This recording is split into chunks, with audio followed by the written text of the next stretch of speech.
Hello, hello, hello. There we go. Damn it, I got this new app now, which I completely forgot to turn on again. Good to see you all here, people. Hope you're all doing well.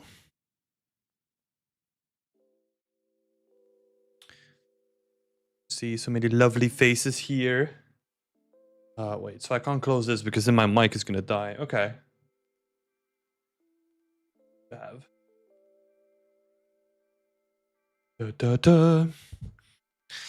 Yeah, how's everybody doing? Whip Wednesday. I also just noticed that like I was trying to be all fancy and I'm trying to set up like a regular announcement to go out like every Wednesday before we do the stream. And it went out like an hour ago because I forgot to take into account that now I changed time zones. So that was fucking lovely. Oh god. So people have probably been going onto like the YouTube channel to just find nothing, which is awesome to realize. But hey, such is the nature of the game. Also, it's freaking hot over here. I don't know how we all are surviving, but yeah, it's been hot. So just a little bit more. Yeah, it's been pretty toasty over here. I think we're hitting like 30 degrees at the moment. It's not as bad as we had in Berlin because I felt like in the flat that we had in Berlin, like the heat would just like remain inside, and now we can open doors and we can have like a little bit of a draft, which is, I don't know, a blessing. People that live on the top floor in like an apartment can, or like underneath a roof or something like that, they can understand what I'm talking about. Fucking ridiculous heat. I'm in a warehouse and I'm working and it's hot. Yeah. Exactly. Fucking toasty. How's it going? Yeah, been doing good. Had a pretty uneventful / boring day at work today. Like, just one of those days where you just have to do like a bunch of stuff that needs to get done. So it was one of those days. Nearly fell asleep in the afternoon as well because the heat and food and then also the boring work. It was like a wombo combo of just like, oh, I want to sleep now. But yeah, other than that, been doing good. Pretty busy week. We have a company party that we're gonna go to with the whole company tomorrow. First summer party that I've been in quite a while, so I'm excited about that. Gonna be fun. What else? Had a bunch of meetings. The book is making really good progress. We got through like the first big phase where we ported every like all the content over.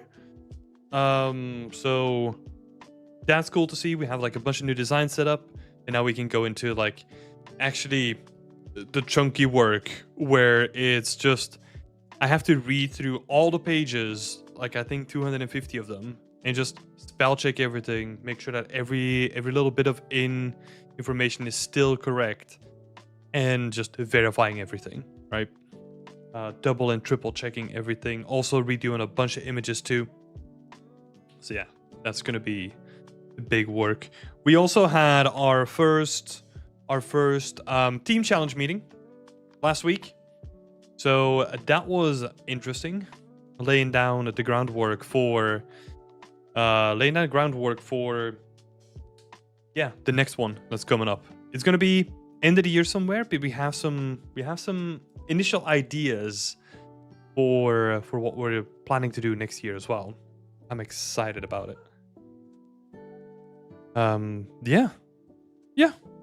Oh, and I've been playing a little game called Kenshi, which is like this really obscure game, which is like a freaking sandbox where just everything goes wrong. So it's been great.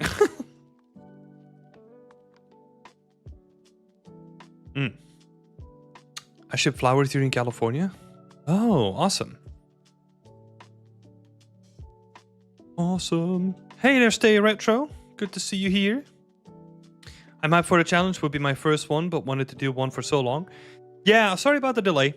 Like, it's kind of been on like the back burner for a little bit. Normally we do like, let's say two or three a year, but we've not had like the bandwidth really, and we have some like people moving around. So we have like 2 new people. Well, Ricardo joined on like the last one, so he isn't technically new, but we have like another new person that's joining the team to help us organize like the challenge as well. So I think that's gonna be good.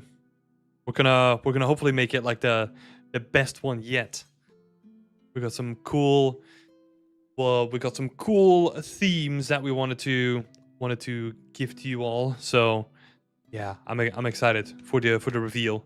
It's gonna be awesome. Team challenge hype. Good things take time. Yeah, exactly. I feel like that's also just like the name of the game when it comes to Beyond Extent, right? Like everything is just like this slow, methodical build-up.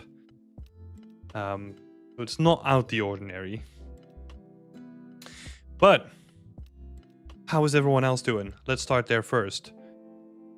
Everyone doing good? Everyone surviving and doing personal work in this heat? And in the meantime, let me switch over to give y'all some feedback, because it's going to be one of those chunky episodes again. I think that's only going to continue upwards from this point on. I'm going to move some stuff over, get set up, and then we're going to get into it. Challenge! Yeah! Max is doing great. That's awesome. Always doing good as well. Lovely to hear. Just joined the Discord and posted my first whip work. Excited to get some feedback. Did you mark your work as Whip Wednesday though? I'm not sure who you are in this list, but that's an important part. How do I take part in the challenge and when would it happen? We're talking about like the end of the year. So it will probably be somewhere, yeah, end of the year. I'm gonna keep it at that. And how you would take part is you sign up through the website. So we have like a page set up for that, but we are gonna let everyone know as soon as the time is there. All right. Let's go. Let me not do things up here. Do Ben. There we go. All right. For people that are new to the formula, this is like my weekly time slot where I just go through people from the community that want to have feedback on their stuff. I'll just give them like feedback based on the questions that they asked. So if you're new and you haven't asked questions, I might skip over a bunch of stuff because I try to keep it like direct and to the point. I try to avoid general feedback because that can be anything and I don't know if that's relevant. So for people that haven't asked questions, feel free to ask questions for the next time. But yeah, other people, sit back, relax, ask questions, and yeah, feel free to pitch in your ideas as well. Who are we gonna start with? Look.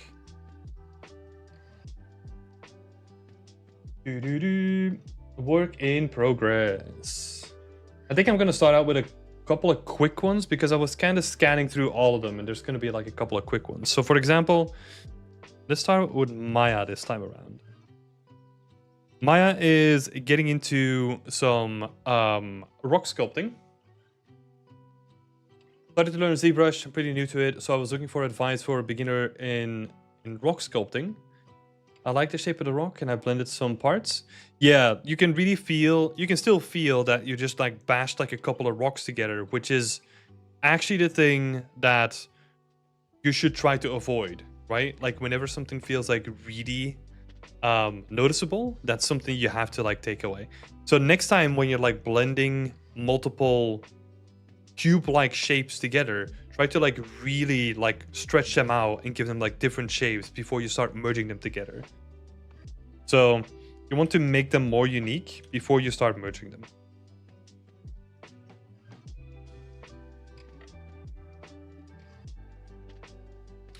But there was a big thing that I wanted to showcase or like let you know here is that we actually have like some pretty awesome workshops. There's one from Ivana Lichwager on our YouTube channel that you can just go and check on out. Like it goes into detail about rock sculpting.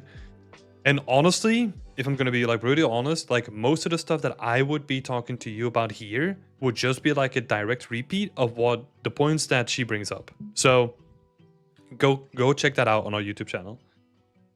Some really awesome advice there.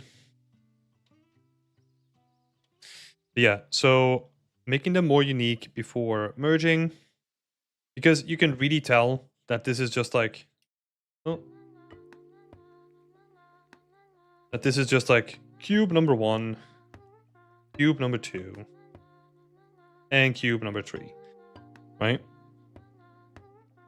That leads me to like the second point, references. A whole ton of them. And go for specific ones. Because as you'll notice, this is something that might be pretty hard if you're new to any sort of rock sculpting, is that you're probably going to be looking at rocks, right? You start like pretty generic, but try to be more specific with it. So you want to look for a type of rock that you really like and then just dive into that. So something like that could be slate, marble, sandstone, like all those like really specific types of rocks and formations. Use those and then try to stick within like one formation, because otherwise different types of rocks are going to settle differently. They're going to have like different ways that they erode over time. So try to be specific with which one you're going to take inspiration from.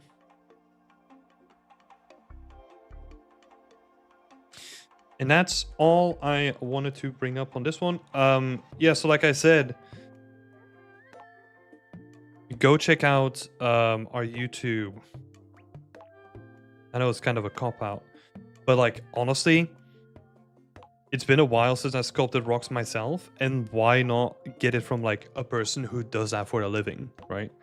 So look for, I think it's literally called like rock sculpting. It's rock and wood sculpting for game environments, I think.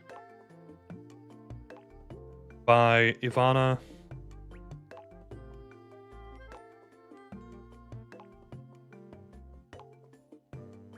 Ivana Leitschwager.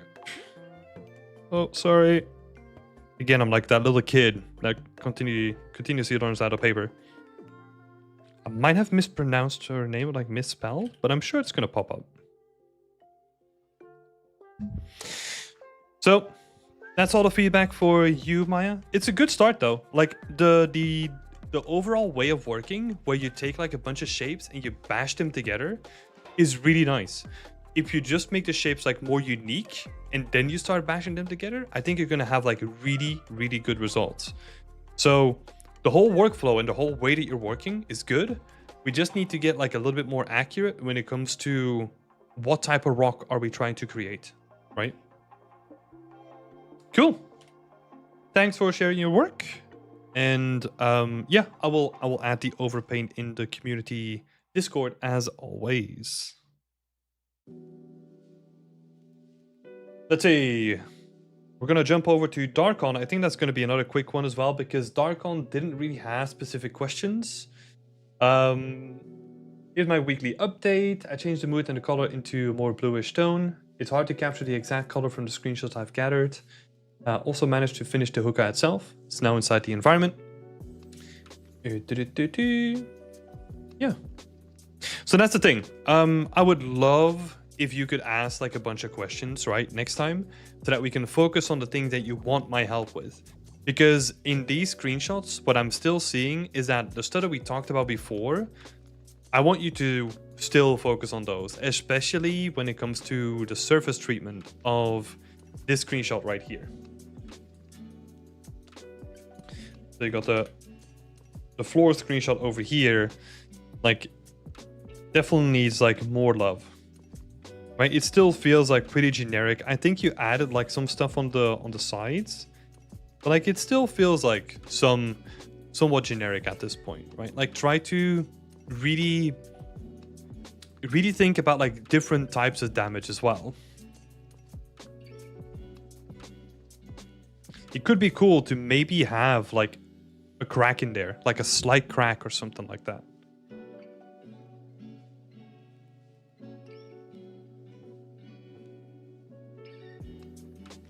Because you can only go so far with just having like one type of damage, right? So yeah, look at what are those called? You've got those like very clean. I mean, you work in a warehouse, right? Are we talking about the same person? Yeah, you work in a warehouse. Look at the floor in a warehouse. I feel like they're like a really good indication of what the surface treatment you want is on a floor like this. Like just a slight crack. You only need like one little crack, and then like cover it up with add like little edges with it with like decals. Oh, that's gonna look good. Yeah. The hook is looking nice though. I like that you got a shape for that in. That's looking cool. Same sort of thing, right? Like, how are you gonna make that hookah feel more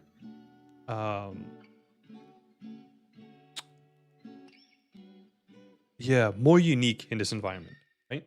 Because you got a really good base now, but you kind of want to have like the same treatment, the same potential detail as we're discussing on the floor.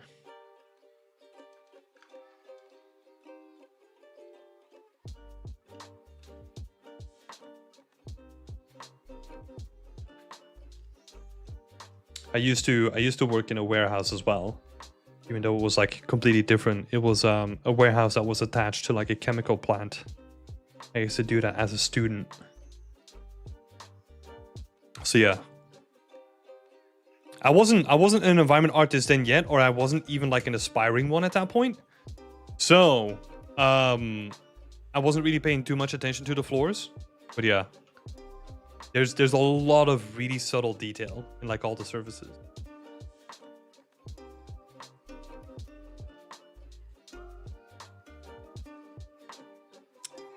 Yeah.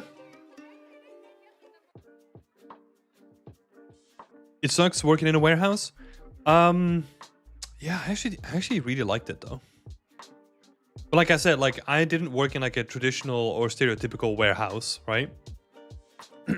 Like we only served the people like inside the chemical plant, right? So you had like mechanics from all over the place, like coming to the warehouse and then like picking up stuff. Right? So we very reliable, like very non-chaotic, very non-stressful as well, compared to like, I don't know, like an Amazon warehouse, you know? I don't know if you work in that, but I can imagine that the pressure could potentially be like relatable. I'll definitely ask questions for the next one. Yeah, please do. That always helps me, and it also helps you as well. Like the more focused you get, the better it is. Cool. But thank you for sharing your work though. Nice little update. Always love to see it. Let's pick out another one at random. Let's pick Callum. Where is Callum? Oh, I added them in the wrong order, but this one is the old one. This one is a new version. Just making sure. Hey, Giovanni! Welcome. How's it going? Sulan is working with some buddies on a good portfolio piece. Is something to be hyped for. A lot to learn. Oh, shit. That's awesome.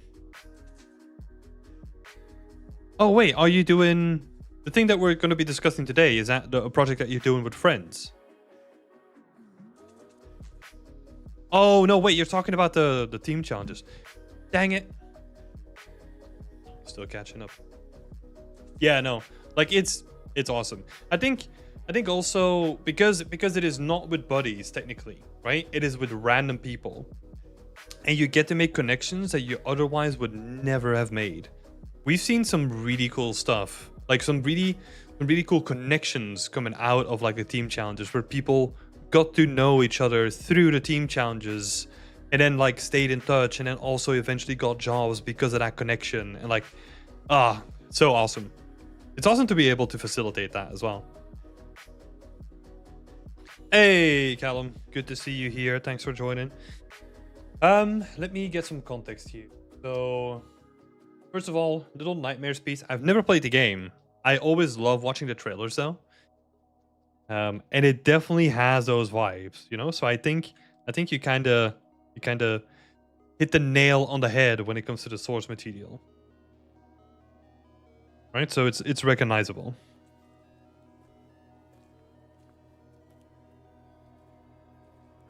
Which is awesome. And then I think there was something, the original question from, let's say, like almost a week ago was, let's see, the scene feels a little bit too noisy, and I think there's also a lack in having the TV pop in terms of like readability as well. So we've got the old one here. I think actually the old one was actually better in terms of like pulling you into the frame, right? And I think honestly, if you were to combine the TV from the old one, right? So we're taking this guy over here and we're just plunking it into this guy. I think honestly, then you would have like a good balance between the two. Because what I didn't like about the old one, and what you probably recognize as well, is that you have like these bright spots over here that were distracting from the TV, right? But you've since taken care of those which opens up the opportunity to have like a brighter spot on the TV again, right? But I would honestly add that bright TV back in the original one. Exactly, and the light stands out better. It's also like way nicer where you have like this stuff happening on the floor, right? Like that is awesome. I love that. And if we can bring that back into this one, that would be cool. So you're exactly on point, Matty. Yeah. So we wanna bring like the old TV into the current scene.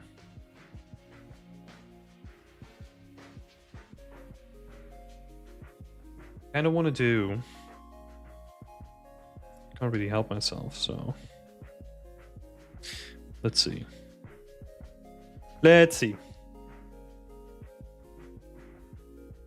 Can I actually just like fill this? Oh no, that's the secondary color. Yes.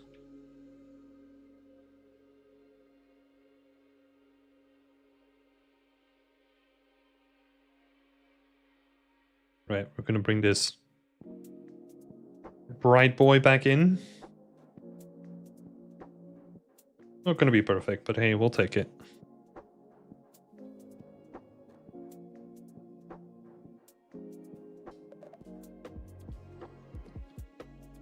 Right, and we can kind of see that adds a lot more focus in the whole scene. I felt like the windows made the viewer look at them first rather than the TV. Yeah, exactly. I was worried that the TV was too bright, but definitely seeing how it's brighter pulls the viewer in way more. Yeah, I think so too. Like 100%. And it's also about like this light over here. I would honestly potentially even try to extend it out further if you can. Where instead of having like the reflection of the TV like extend to here, I would try to like honestly like try to push it even more. Not to the same intensity, right? But that it fills in more of the scene because it is such like a natural way of just like letting people like go into the TV, right? You have like honestly like all these supporting elements as well. So everything is kind of pointed towards the TV already. Just making the TV stand out more is going to help a lot. Maharshi, where can I find a Discord server link? You have to become a member. So it is a paid Discord, and you can become a member on our website, which you can find in the description down below.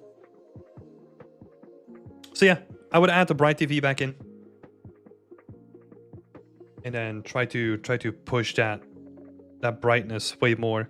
Potentially what you could do, but this, I don't know how feasible this is try to have like some sort of like particles around like the TV. Like it can be like very subtle. Just like particle effects that are kind of just like drawing you in like a little bit more as well. But again, we're not like VFX artists, right? So what I'm saying here, if you're not comfortable with like making like a really simple particle effect, probably not worth doing because it takes up so much time. You could potentially do it as like an after effect, right? Where you just do it in Photoshop or something. So it's more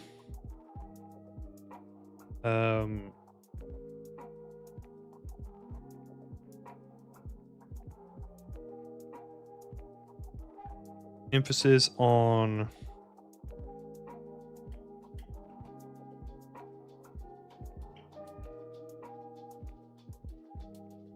we want to emphasize the reflection of the planks, right? That's the stuff that I'm talking about, and maybe even make it bigger as well.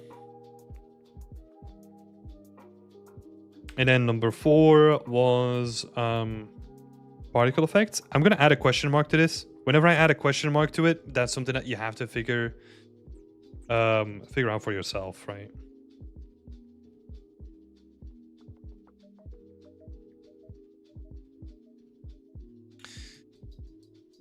Do you think the wood planks look okay? I wasn't sure if it was too bland. No, like I think that ties into like your question of, or like your first statement of, hey, like my scene feels like it's too much, like it's too detailed, too distracting. I think if you're gonna add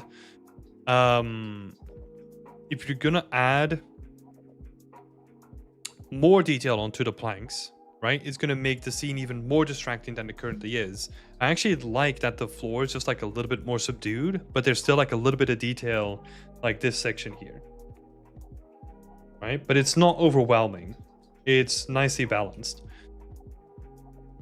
So it is, you gotta look at it from like a very high view, right? Where you gotta decide like, hey, where I want the focus to go, that's where I'm gonna put like the most attention, and then the rest of it kind of is in service to that focal point. So if you're gonna add a, let's say you're gonna go crazy with like the wood veins, or like the nerves on, I don't know what they're called, veins, I guess, like the wood grain. Veins just makes it sound like freaking horrible. So the wood grain, if you start adding that and it becomes like really noisy, then it's gonna just make the whole scene fall apart because you added too much noise to it, right? So keep it simple and keep it like as a function of the whole scene. Yeah. I think great work though. Like I love the style of the scene as well. Like it looks really nice. So a great job on that. Let me just open my window. Hopefully a little bit more air in.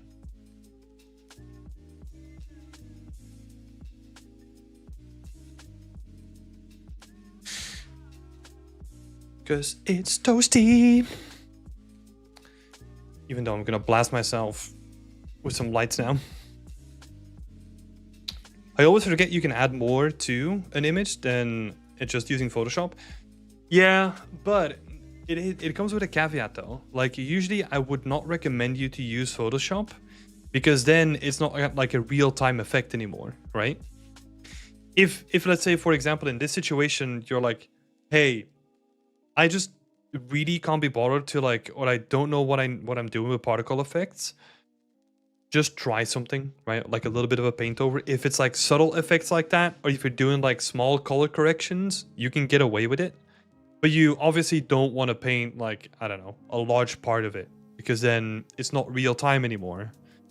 And as game environment artists, we want to have like everything real time, right?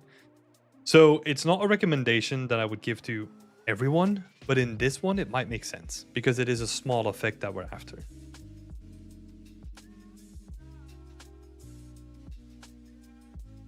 But yeah, cool stuff though, Callum. Awesome to see it. And I think this is your first post as well, so welcome to the community. Happy to have you here.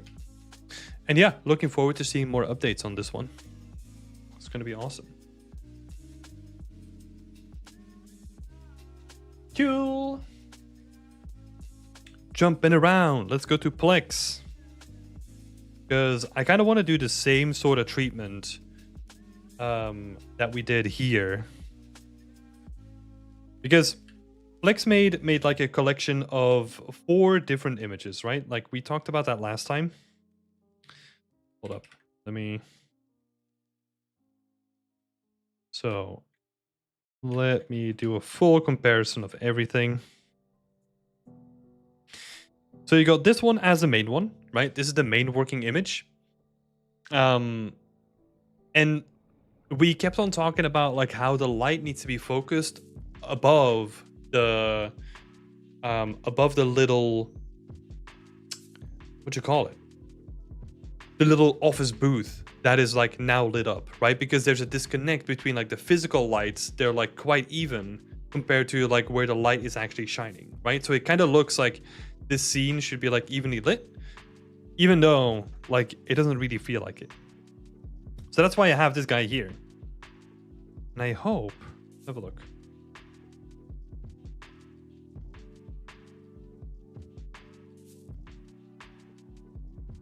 You kind of want to do something like this.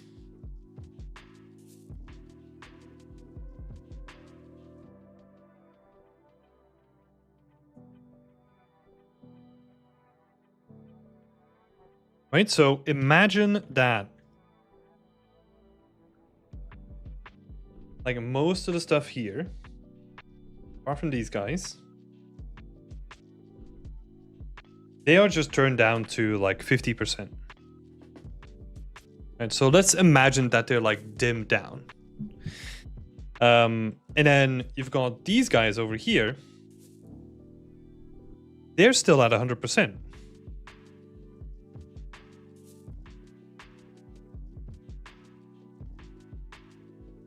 Right, so they're still at full brightness. Because what is happening now is that the physical lights actually make sense with the light that you've added in yourself, right? To pull the focus more towards the actual booth that we want to focus on. In Unreal Engine, you're going to have like a way better control over the balance and all that kind of stuff. You could even potentially add like a subtle glow in here as well, but you gotta kind of watch out because it starts to feel somewhat fake. I'm gonna do like a quick test again, right? We're doing some Photoshop shenanigans.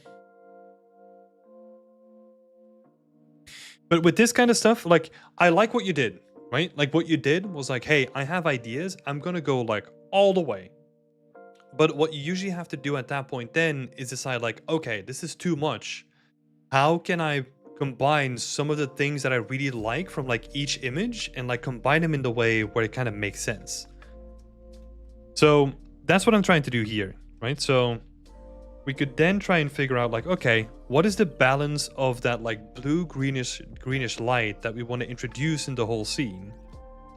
And then you can kind of like play around with it, right? To see if that's like an effect that you want to have. You could be, I'm personally liking around like the 30% mark, where you get like a little bit of that feel, but it's not overwhelming. That's what I'm currently liking, right? So let's see the before and after. We have the before, where the majority of the scene is still somewhat in the same color spectrum, right? But what I like about the green and the blues that you started adding is that we get like color contrast, right? Because the majority of the scene is yellowish or beige. And then you're adding in like the green and the blues, right? So we're getting like a more complex color scheme. So if we then turn on like the blue and the green layer, then we have something like this. Right? So you can see it like before and after.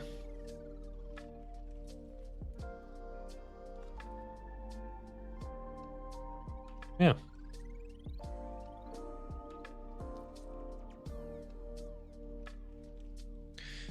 I understand what you're talking about, but is it possible to control brightness of the light in the real world? Oh, yeah. Yeah, it's called a dimmer. Yeah. Yeah. You have... It depends on the era, right? Like, there is... So, you're talking about the 70s, I think, right? I'm honestly not sure when a dimmer was invented.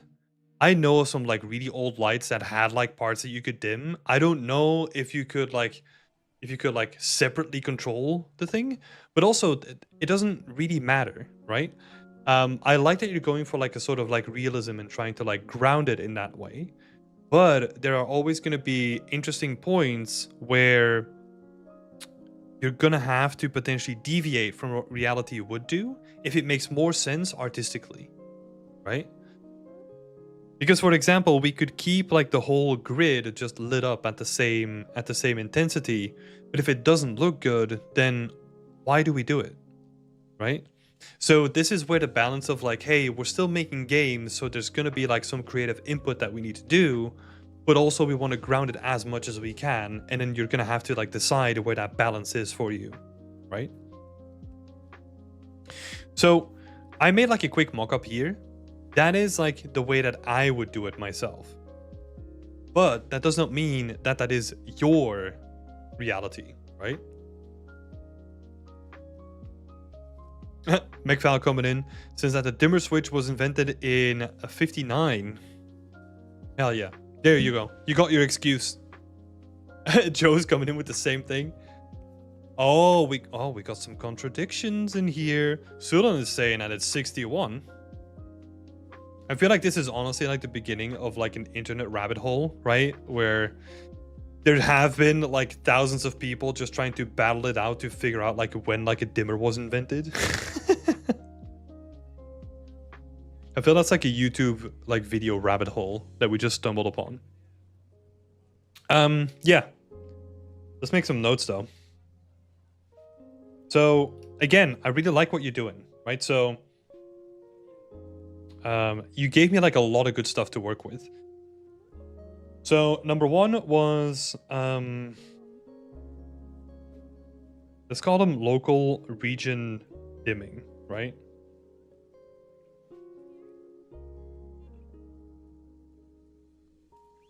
And then the second thing we talked about was color contrast, but in a very subtle way. Because subtlety is king, right? I did like 30%, well, roughly 30% of the original that you gave me, right? Like subtlety is always king. And like usually what I'll do is I'll do the same approach as you just did, right? And I'll actually show you. So this is my screenshot folder from my medieval project, right? You see for this one shot how many iterations I've done just to get like the lighting right? And then sometimes what I'll do, oh, this is like weirdly formatted. Yeah, sometimes what I'll do is I'll overlay like a couple ones to just see if I can get like a really nice like color combination somehow. And then I try to then recreate that inside of Unreal Engine again. So for example, there were like a couple of shots where I was like, this is quite nice, but I kind of want to have like more of like a blue tone in the foreground, right? Or I think this might have been like the end result of it. Let's see. Yeah, or for example, this guy.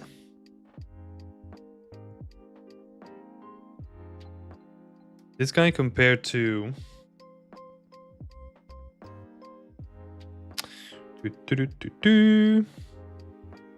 this guy. Right? So same shot. I did like a couple of changes here and there. But what I really did like is like I like the blue tones, the blue and the greens that I was getting. But I felt that the background was a little bit flat and it wasn't like moody enough for what I was going towards. So then I just try to increase or like do something different with the background, and then I can kind of go like back and forth and like potentially combine like certain parts of an image at the end, right? Yeah. So sometimes getting out of like Unreal Engine and doing it that way can help you just like get unstuck from like, oh, everything has to be in like Unreal, right? Because like this stuff right here is so much quicker, right? Like, okay, how much green do I want? And I can just like turn it up and down. And then we set all that like, I don't know, 25 to 30%. Cool. Now I know that, right? And then maybe for this guy, maybe I don't want it as light. Maybe I can like, I don't know, increase the contrast a little bit more. Maybe we go for 60% instead.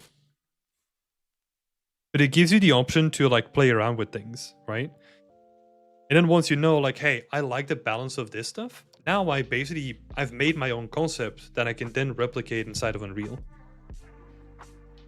So yeah.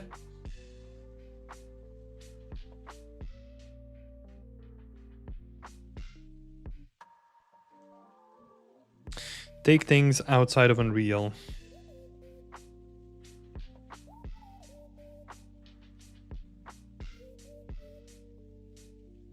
especially when you're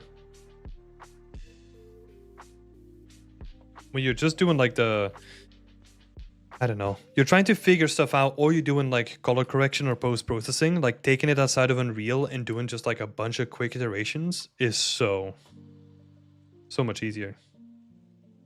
So like for post-processing or ideation, that's usually the 2 stages where I use it.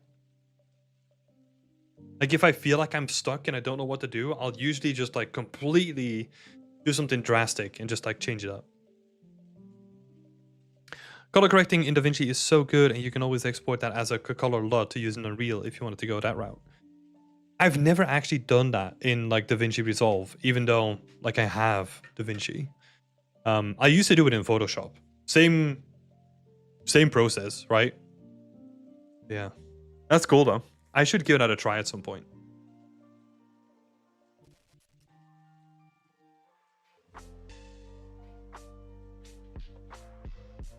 Wikipedia isn't always the most reliable source. Yeah, yeah, I know. There's yeah. There's some interesting conversations about that specific topic, and I think I mean, I don't want to discredit what Ubisoft is doing, but like Ubisoft is finding it out in like a really weird way now. Where like what was it? Where one of the main characters in like the new game that they're like the new Assassin's Creed, like Yasuke. Apparently a lot of like his history was based on the writer that wrote like a book about it himself, and then just like self-referenced the book and just filled like Wikipedia with all that stuff. And it's just like, what? That is just fucking crazy. So yeah, always double check. Never trust a single source, right? Not saying that Ubisoft is that dumb, but yeah. Always do it for your own diligence. Cool. Thank you, Plex. Thank you for sharing your work. Awesome progress, though. I love the iterations as well. It's always lovely to see. Who do we have next? I think Mekfal had a pretty quick one as well. Let's have a look. It was a trim sheet question, if I'm not mistaken. Thank you very much for all your feedback and your time. No worries. Thank you for sharing it with us as well. They were having fun. Yeah. Game creation in a nutshell. The chaos. Let's see. Mekfal, what are you asking? I think it was just like a question about if this is the correct way of doing things, right? Currently it's all in Designer, but I'm wondering if modeling it in Maya and then baking it onto a plane would work better to get more interesting and detailed panels and patterns. So was wondering what the best option is for that. So in short, the best option is what you are more comfortable with.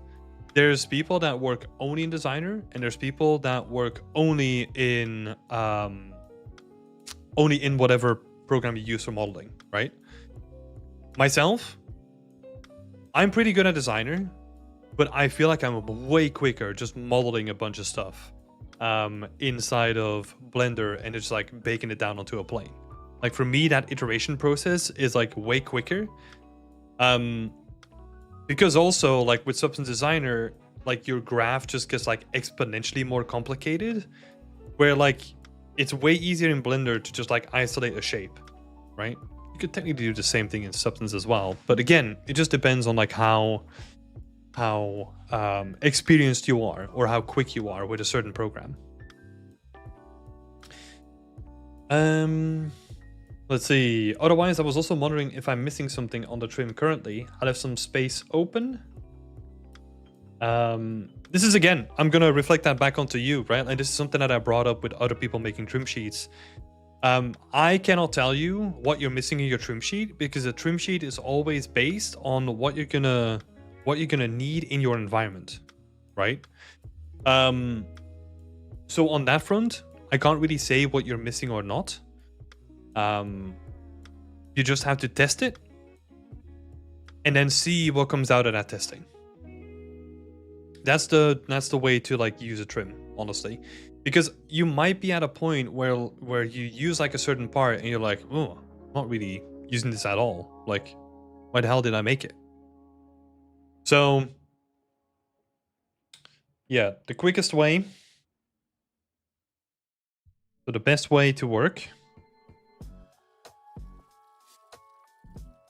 is honestly your way. If I had to give people that are equally skilled in, let's say, substance designer and in a modeling package, I would tell them to do it in the modeling package. I would recommend that like 100% of the time. I would not let people make like a bunch of spaghetti to, I don't know, potentially make something that's really fancy and is highly adjustable, and I can guarantee you, you're only going to use it once. Like, the real power of substance is when you can make something like pretty generic, or like, well, relatively generic, and you can just start playing around with generating it in different ways, or you can just like add layers on top of it, right? I gotta say, like, whenever I see someone make like a really, really cool tool in Substance Designer to make a trim sheet, I would personally never use it. Unless it like, I don't know. Well, even unless, I would probably never use it. I don't think. Unless if it is like a thing where it like automates like a lot of the process for you, right? So let's say, hey, I want like a trim sheet that's made out of wood, and I can set the directionality of the wood grain, and like Substance Designer takes care of all the rest, let's say. That would be cool. There's also no shame in keeping a part blank until you know what you might need. You can always add more to it later. Yeah, that's what I did for the longest part on my trim sheet as well. It doesn't, I know, ideally, it should be as filled as possible. But if you look at actual games out there, for example, The Ascent, there's a talk from Thor Frick that talks about like the production of The Ascent and how they did it. It's really interesting that they used three textures, and that's how they made like the entire game, and like a one texture is like not even halfway full, you know? So it's like, it depends on like a bunch of stuff.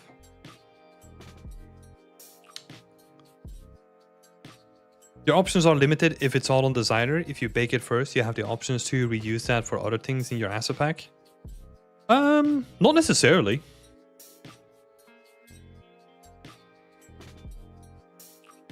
Not necessarily, right? Because in the end, what you're doing is you're baking it down, and oh, maybe, yeah, because you're talking about like creating the high poly meshes and then potentially using that for, yeah, okay, yeah, in that way, I can see it. Can I make panels that are just like normal in height and then apply that to any material in the scene? Yeah. Well, whatever you need to visualize, whatever you need to do, right? That's what it comes down to. Like, honestly, when it comes to that, those kind of questions, whenever you're asking yourself, hey, can I do this? Like, is that a good thing to do? I would honestly not put that blocker in the way from anyone and just say like, hey, if that is the thing that you need to do in your situation, just do it. Because I've done a bunch of like really, really stupid stuff, or like really illegal stuff like that, right? Where it's like, hey, I need to test something really quick, so I'm just gonna slap like a normal that I just found from someone else, and I'm gonna see what that feels like. Is that the best way of going about things? Or is that the correct way of going about things? No. But it gave me a better idea of how to do things, right? So it's the concept of just doing like the most, the simplest way to basically unblock yourself. And if that in this case is just slapping the normal and the height on it, cool. I don't even think you need the height. Like, I wouldn't even worry about like texture blending and all that kind of stuff yet. Unless you want to do that. You always want to have the quickest way to unblock yourself.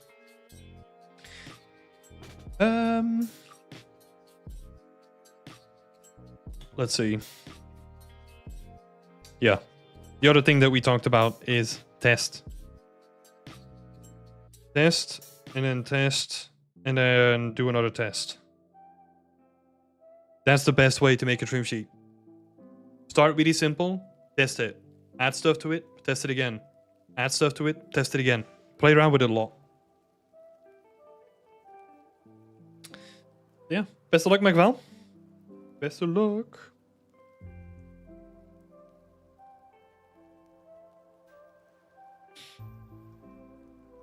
That's one option.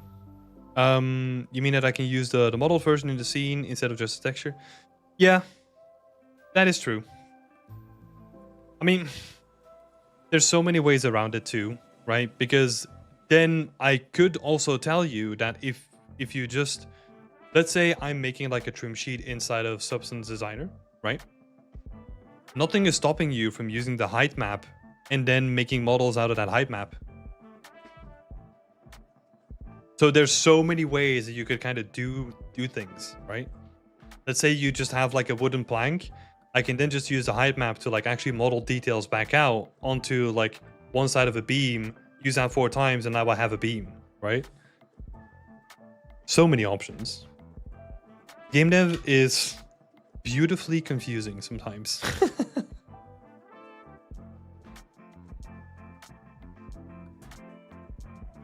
Time to try out some stuff and see what works best. Yes, sir. That's the best way of doing it. Let's see.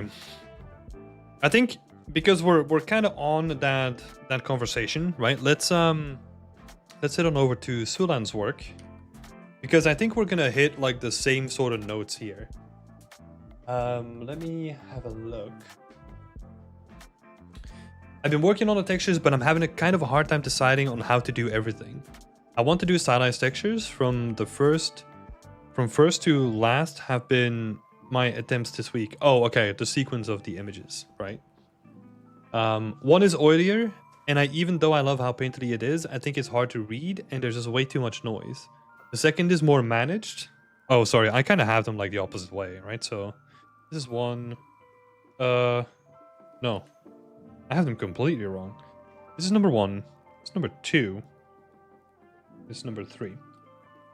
So, second one is way more managed, but I don't think it pops. And the last one, I do also like, but it looks like it doesn't look stylized a lot. I don't know if I should push it further on the bevels in the corner to have a better curvature map, or if I'm approaching textures wrong. Thanks for the help as always. This is your choice. This is basically what you're trying to figure out here, is what is the art style of the project gonna be? Or, well, what is the art style of the current project gonna be, right? Currently that's a prop, but maybe you wanna explore that further at some point. Oh, maybe. Let's do a little bit of a vote. I'm gonna redo this, so everybody in the chat, feel free to vote on the one that you like the most, and then we'll see. So we got number 1 is the cleaner version, right? I think that's also the last version you made, the one that doesn't really feel stylized at all. Number 2 is the one that you started out with that has like a really oily, painterly feel. And then this one kind of has like a more, yeah, a stylized in between version.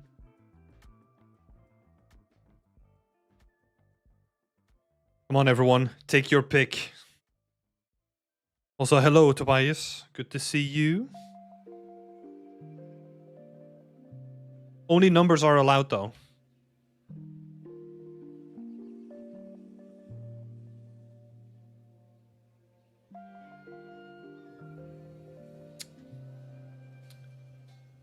McFowle saying 2.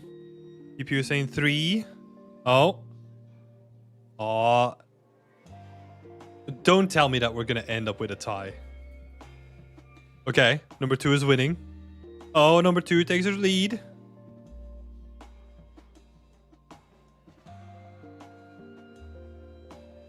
I think with that, like, number 2 is the winner. I'm gonna add my vote to number 2 as well. Let's see. Crafty is saying, I like 2. It has the most character. I do like the purple color breakup, but I think 2, but more matte. Oh, okay. Interesting. Yeah, so the contrast between like the surfaces is very intense on number 2, right? It feels like really oily.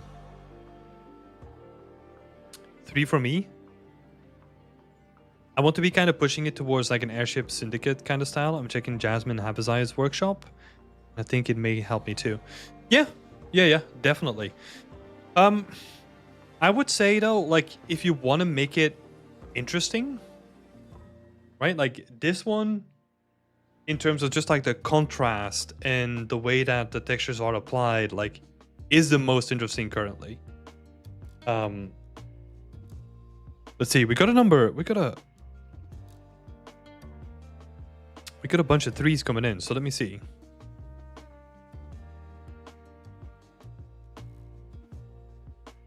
Oh, I think it's a tie. 1, 2, 3, 4, 5, 6. Okay, 6 people voted 3. 1, 2, 3, 4. Wait, 1, 2, 3, 4, 5. And including me, it's a tie. You kidding me? It's a tie between 2 and 3.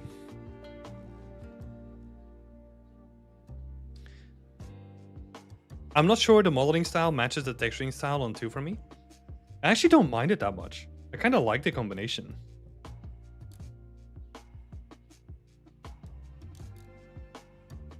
But this is the thing, right? Like when we go back to like our conversation, it's you just have to decide what kind of style you want to go for, right? Because all of these could work. But to me, like if I were to pick one, then number 2 would be like the one for me. I think what Krafta brought up is actually like a good point. Like it is pretty intense. Like maybe having a more focused approach to like how you were to break up like the oily surface, right? So that it doesn't feel like super shiny all the time. But yeah, trying to make it feel more like oily, painterly kind of stuff. But yeah, number 2 would be my favorite. Yeah, this basically comes down to your decision.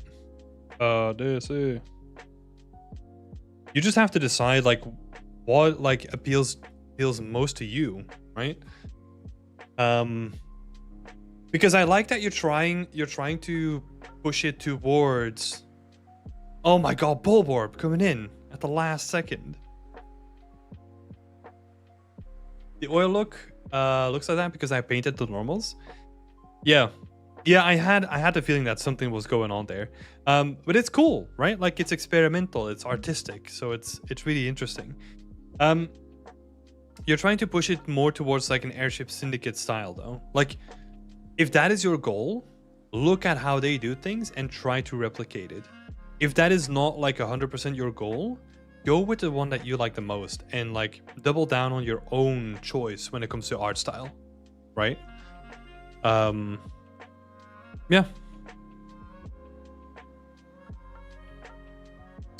That's what I would say. But yeah, so we talked about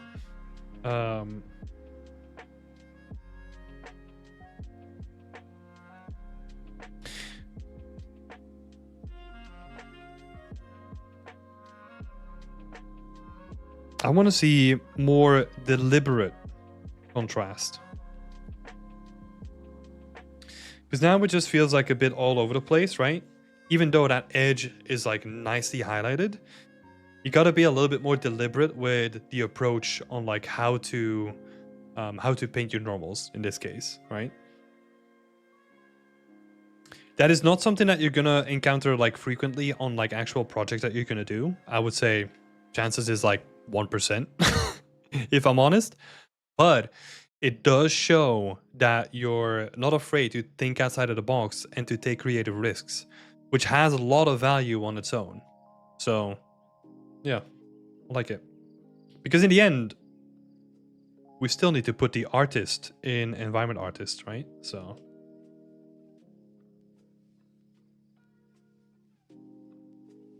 yeah, so a little bit more deliberate contrast. And I would honestly, I would try more variations.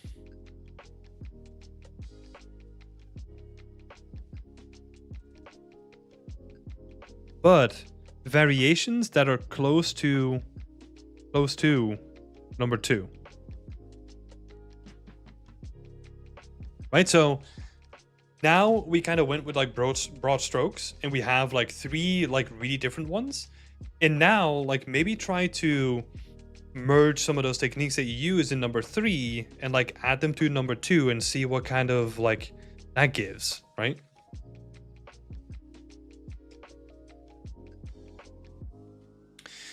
I've been feeling some imposter syndrome while fighting this texture but since this time I don't have a clear concept, I'm risking trying ideas out. Well, that's what you have to do, right? And then the payoff is that at the end, like you get something that is like truly yours, right? So yeah, keep giving it a try. Like again, I'm kind of giving you like the steps to do it in like a very organized way, right? Where I kind of look at most things as like sculpting clay, right? I've never really sculpted with clay in real life anymore, so I don't know why I use it. But I kind of look at it like, okay, we're going broad strokes first, and then we're going like medium strokes, and then we're going to go like details, right? That's the way that I'm seeing this as well.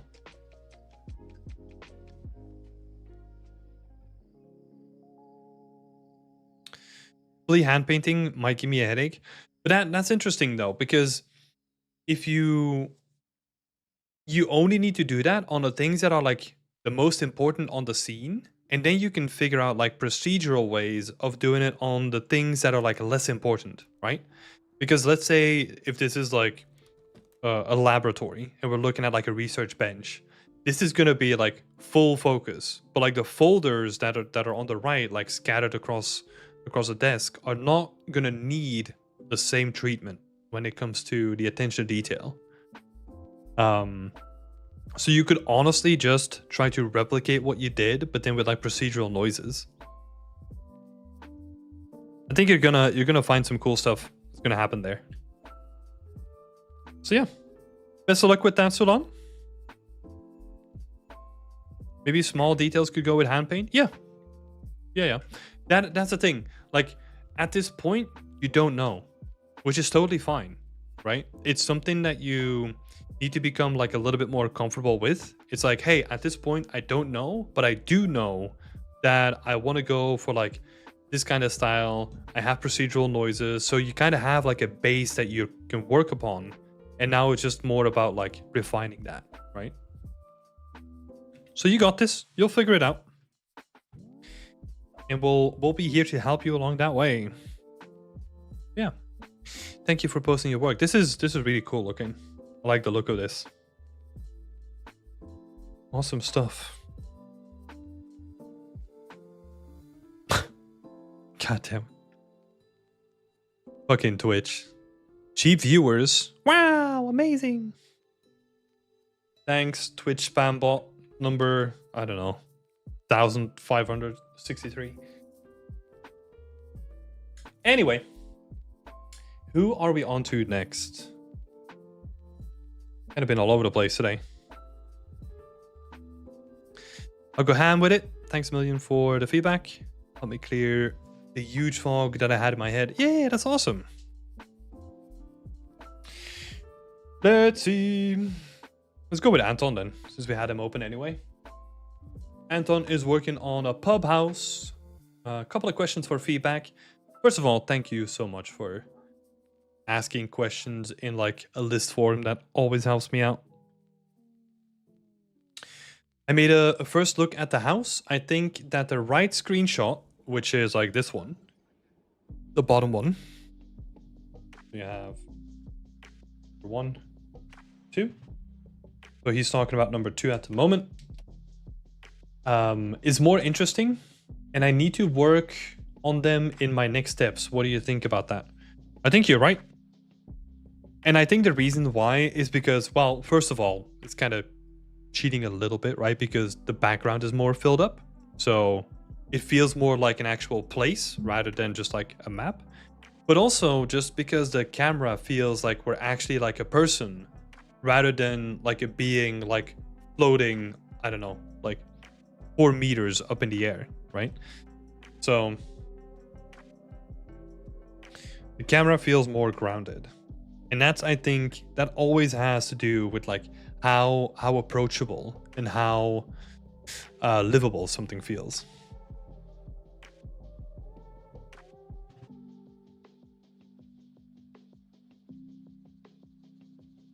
Camera feels more real because it's a human height.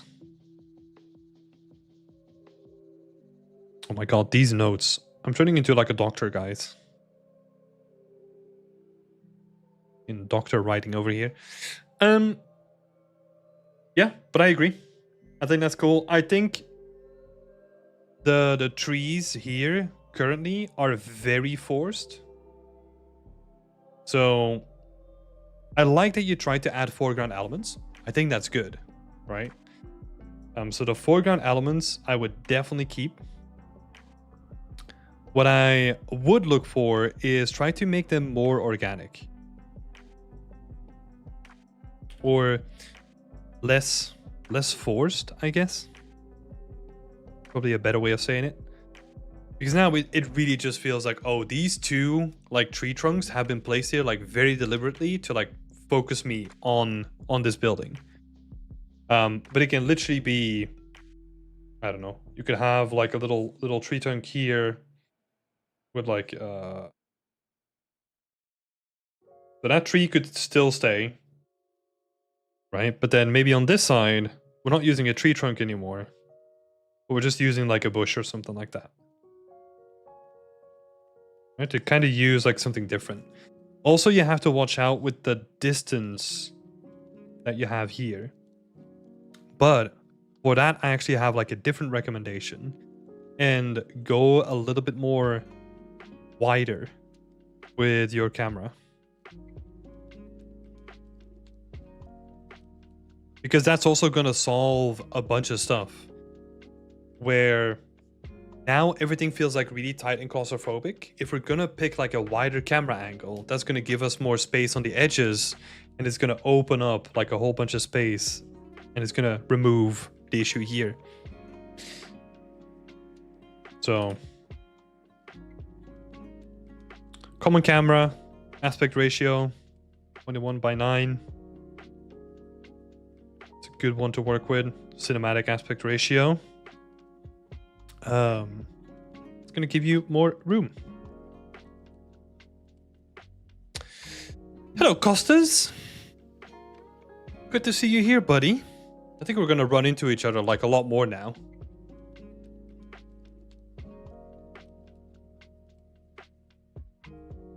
It's good to see you, though. Hope you're doing well.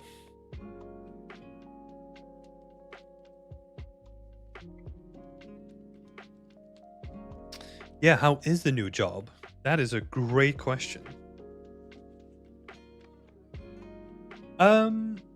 Let's see. So, next question here. I'm not good enough at creating backgrounds. What kind of advice can you give me to make this background less noisy and good looking? I'm gonna do it again. We have a workshop that talks about like background creation from Netraraj. It's a really good workshop. Go check it out. If you just go on our YouTube channel, you can just type in like backgrounds and you're gonna find it like real easy. Go check that out. There's a bunch of stuff that you need to keep in mind. It's a really open discussion as well.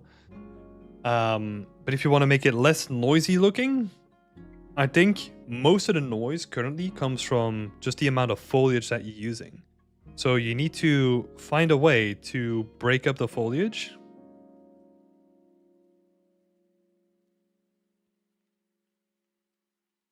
With something that is less noisy.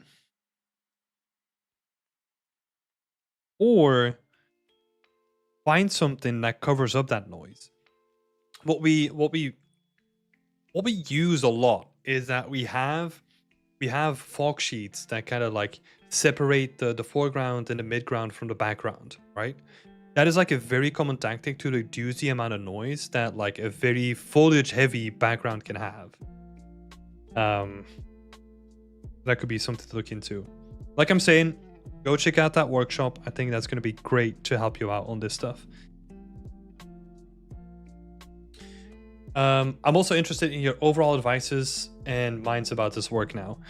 Like I said, I try to avoid like doing general advice because that can be so broad. I think the points that we brought up though are going to be really helpful already. I like what you're doing with the house. I like your approach to it. Make sure that you have all those like nice curves in the house as well, because that adds a lot of character to any building. You basically, whenever you have like a straight surface, you want to just like vary that up a little bit. So that would be my last bit of advice. Nothing is straight.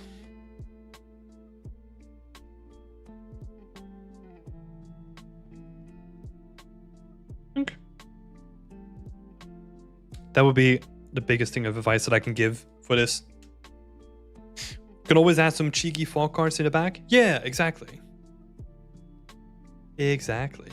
The new job is challenging, but okay till now, I think. Oh, you think? Uh-oh. Uh-oh. Nah, I'm sure it's going fine.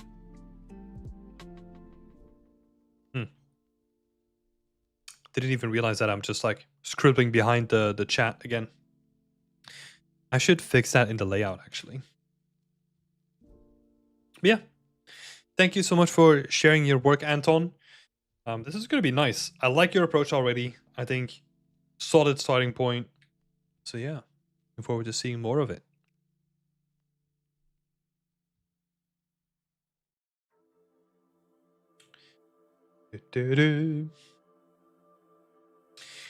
Well, let's just continue down the list now. Or maybe let's have a look. I think Moonlight is also going to be like a quicker one as well. I think. Might have underestimated that. Let's have a look. I'm wondering about the workflow. Maybe you could check if I'm doing it well. So after exporting my blockout mesh from Blender to ZBrush, I transformed them in a Dynamesh with a 2K resolution. Then I can use a trim smooth border brush and flatten the brush to make and the flatten brush to make the bevel simplified. Then I duplicate the result. I use Z-Remesh and subdivide it 4 times to make a new clean version of the subtool. And I finally project the information from the Dynamesh mesh onto the high poly. The goal is to get a clean high poly mesh without losing any information from the brushes in step 2. That feels like really overcomplicating the whole sculpting workflow. Because I know that there's like a thing where you don't want to go too high too quickly, right? So maybe this is like a way of like going around it.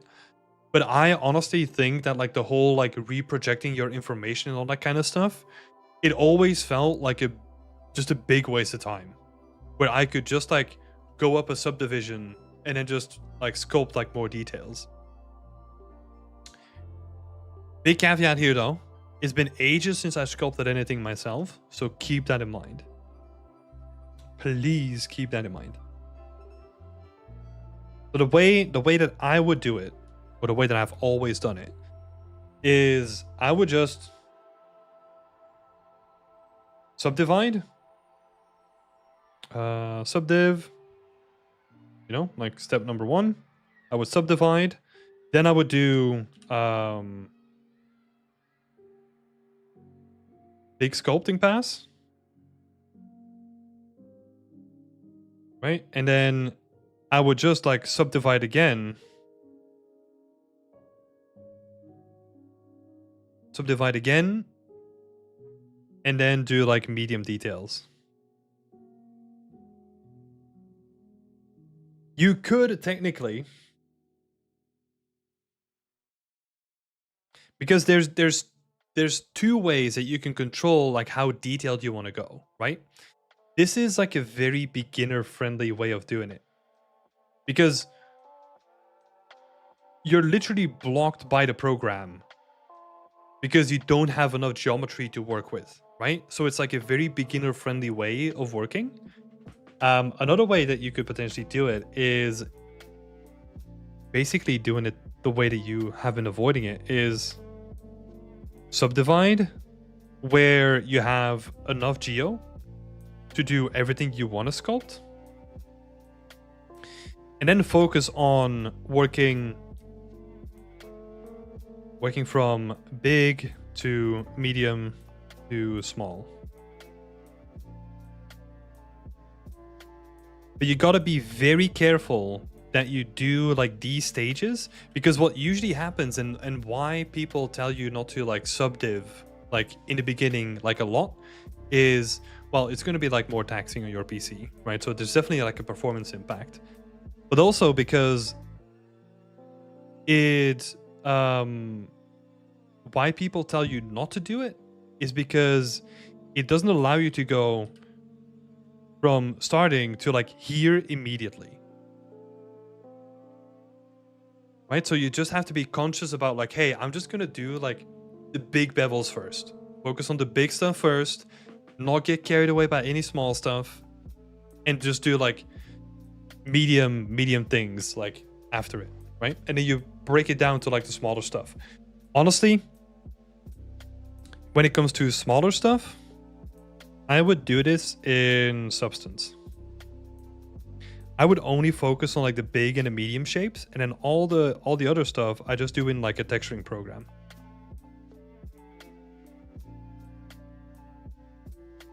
The reason why is Substance gives you like way more flexibility if you want to change up like anything, right? Whereas if you start baking it into your model and you have to go back and like change some small things on it, it's like, oh, now we need to go back to the sculpt and redo it. That's annoying, right? So you wanna go for big, medium in ZBrush, and then for small stuff you just go into like Substance. Let me actually note that down a little bit easier.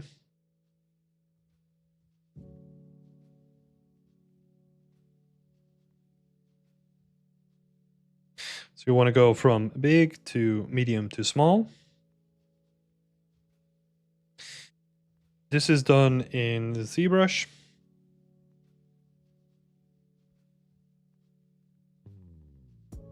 And then this is done in your texturing software.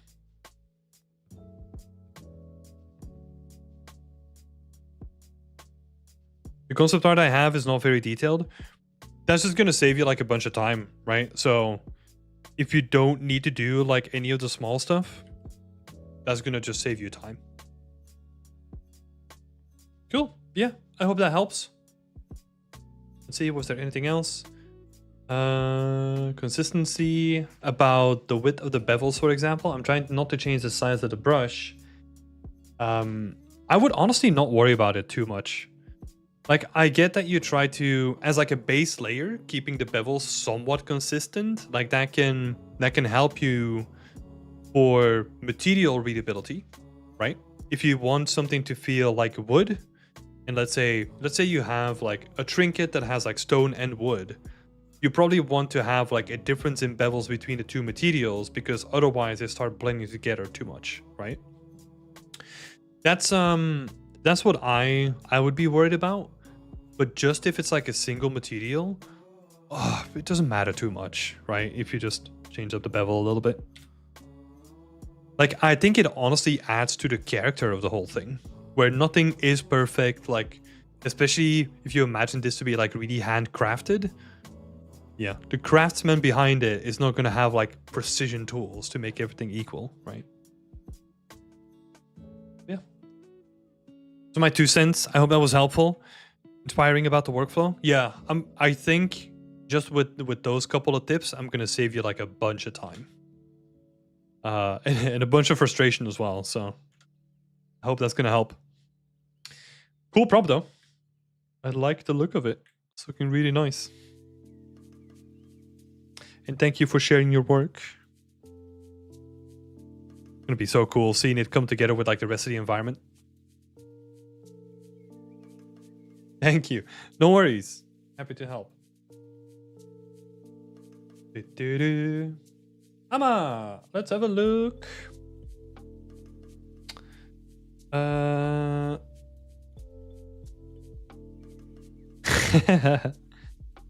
After rethinking my former idea, I came to the conclusion that I was looking for an easy way out. Oh, wait.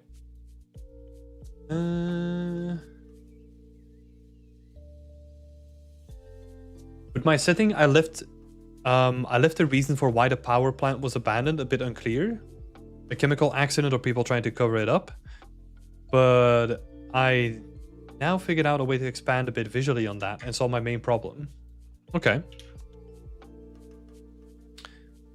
So wait, is like the stuff that you wanted to add on top of it, like the cover up and all that kind of stuff, like it felt like an easy way out to you? Is that what I'm reading? And then after rethinking my former idea, I came to the conclusion that I was looking for an easy way out, like we discussed. And now I've gone back to the drawing board to think about like more ways on how to dynamically add to the scene without adding a whole new plot line. Oh, okay. Questions for Whip are still the same though. What do you think about the direction that I'm taking? Do I need more clutter or exaggeration? And any feedback or opinions are appreciated. Also try to not lose scope completely. Yes, never lose scope completely. Okay, so that means that this guy is no longer relevant, right? Because that was like the easy way out. So I guess I'm just gonna hide this guy. And then we're just gonna do a comparison between like old and new. Okay. Just to compare ideas here.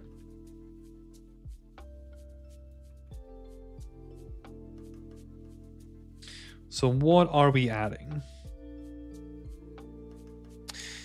The Dark Monster root system, I thought maybe I'm trying to go back to what I'm used to, like organic shaped plants. Oh, I see. Yeah. It could be interesting, but I feel like it's kind of just like, oh, I'm gonna add this like fantastical layer on top of it, and I don't really know how that's gonna make sense, right? Where I feel like if you wanted to do like that dark root monster system, you kind of have to think about like, okay, what's the purpose of it? Where did it come from? What's it trying to do? Like all that kind of stuff, and then build a scene around it, right? Because then I'm probably thinking, oh, it could be like really cool that it's like taking over the facility, and like in the middle of this scene you have this like dark, like organic trunk looking thing that is just like really ominous looking, and it's like feeding into like all the machines, and the machines are still on, and like I don't know, some cool stuff that you can do with that. But it seems like now it's more about just making it more grounded, right? So you would have like people just leaving their jackets, like people just like running away like immediately, just abandoning it, like all of a sudden. I think that could be interesting. It kind of leaves it's kind of still mysterious, right? It'd be really cool.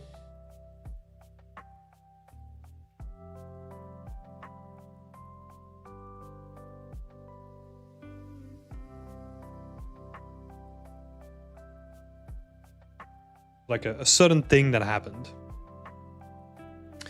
Games like Metro have good examples of what you can look at for these kind of environments. Yeah, I was also gonna give a shout out to like one of my favorite abandoned YouTube channels, the Proper People.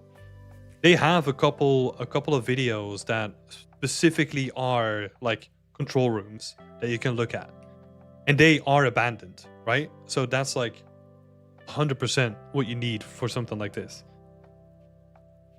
So let's add like inspiration down here. The proper people.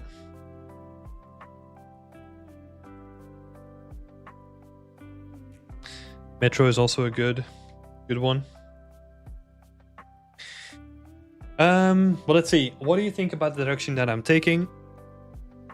I think it's good. Like the more grounded approach, gonna be really nice.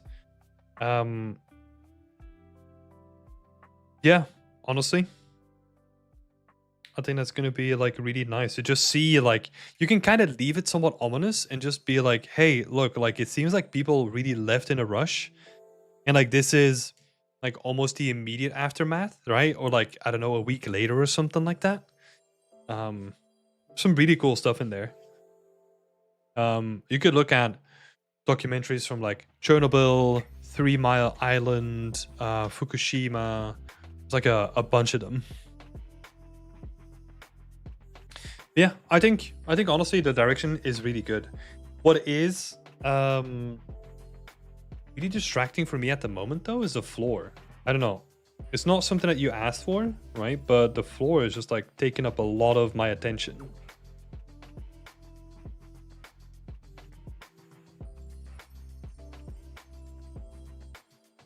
Where I'm thinking that most of these facilities, they kind of have like a really simplified like color palette, just so that all the attention goes towards like all the lights and like all the consoles and like all the flickering things that are happening, right? This might be like an old like USSR like inspired environment though, where they might be like a little bit more flamboyant, but I don't know, it just feels a little bit off to me, both in like details and also just, I don't know. Yeah. In terms of storytelling, I guess. Or in terms of like location logic, right? Do I need more clutter or exaggeration? I don't think so. I think this is honestly going to be one of those cases where it's going to come down to the layering that you're going to add in terms of how far you're going to push the abandoned nature of it, and like how far you're going to push the texture work. And it's really going to come down to that, right? Where it's going to come down to the subtlety of all the layers that you're going to add on top of it, and then balancing that out with like a lot of emptiness in the scene, but like in a good way, right? So you could have like a very subtle like floor panel divisions, right? You could have stuff like that happening, and then you could just have to dress it up with like you indicated here, right? Just people scuffling and like running away. Maybe there's like footprints, and then just having like stuff that's like a little bit scattered on the floor. But you also just have to leave like large spots open that maybe just have like a slight layer of dust on them, right?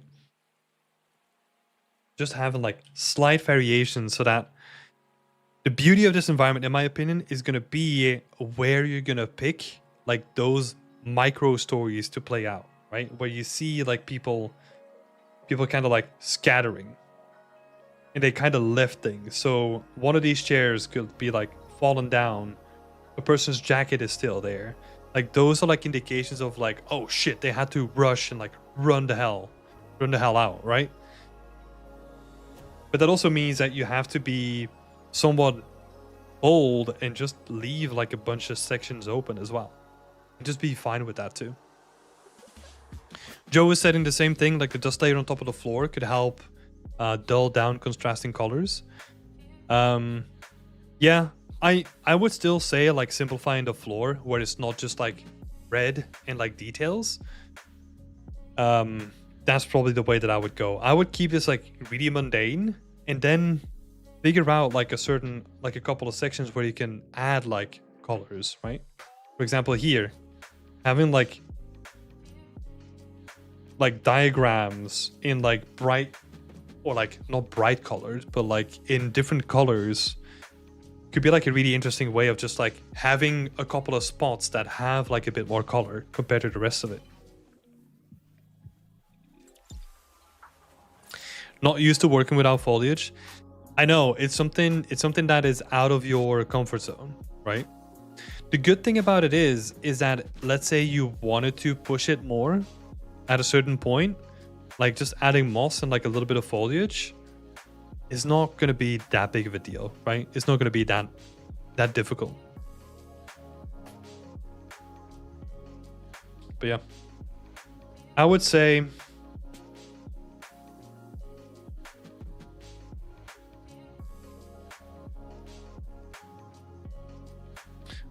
pick a couple of points of interest. Right? So you could have the board, you could have the desk, you could have the chair here. Like just a couple of indications of like, oh, you're kind of just jumping around in the scene, looking at a bunch of different things and trying to puzzle the story together. But it's not going to come down to like a single point.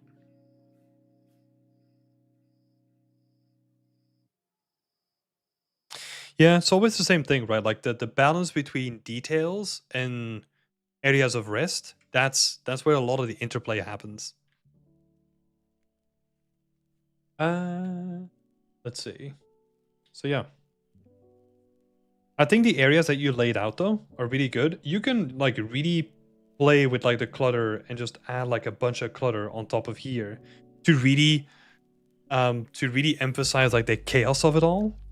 Right, so that people were trying to figure out, like maybe they're reading like manuals or something like that, right? So you have like a couple of stacks of just like manuals of different machines, and I don't know, some like boxes down here that have been put down hastily.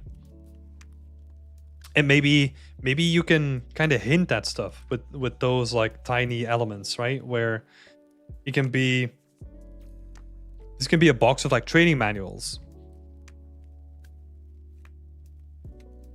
And then another one could be, you could have some flyers that hint at like evacuation procedures.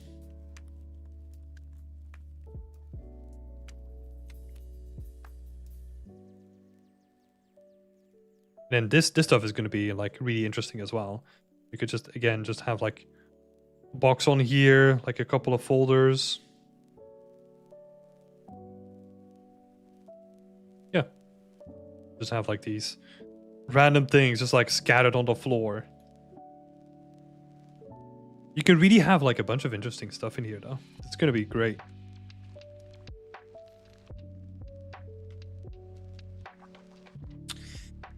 Also just notice that some of the roof panels are missing. Maybe placing some on the floor where they may have fallen down might be nice too. I was thinking about it, but I was worried it might be too broken down.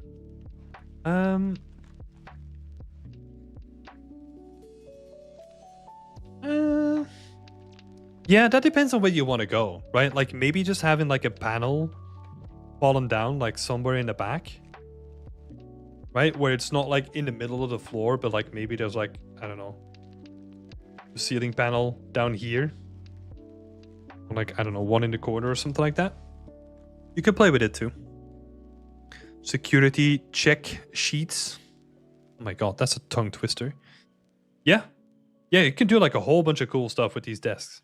Where you just want to really focus on like the chaos of it all, right? Where you can see people like scrambling, like, oh shit, what the fuck do I do? Like I just started like 2 weeks ago, and now this whole thing is going into meltdown because they left me by myself because like they're too cheap to invest in like more people here, right? That kind of like frantic, like, what do I do?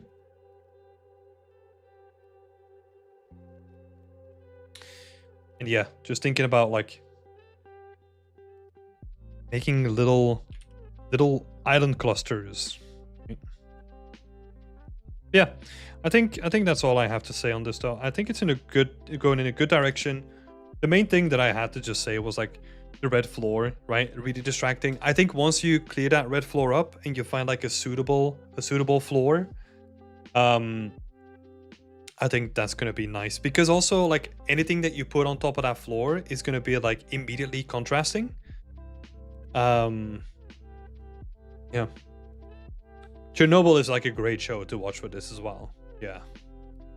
I think there's even like a bunch of like pictures still that you can just like look up from like the inside of the control room and all that kind of stuff. Probably some haunting pictures. Yeah.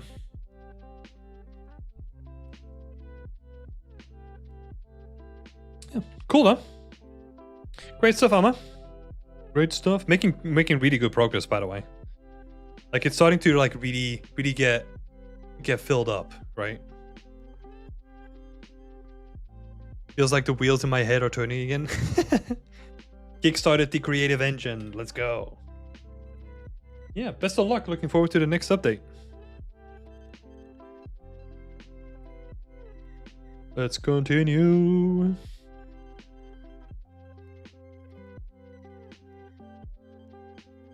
Let's have a look. Where do we go? Giovanni.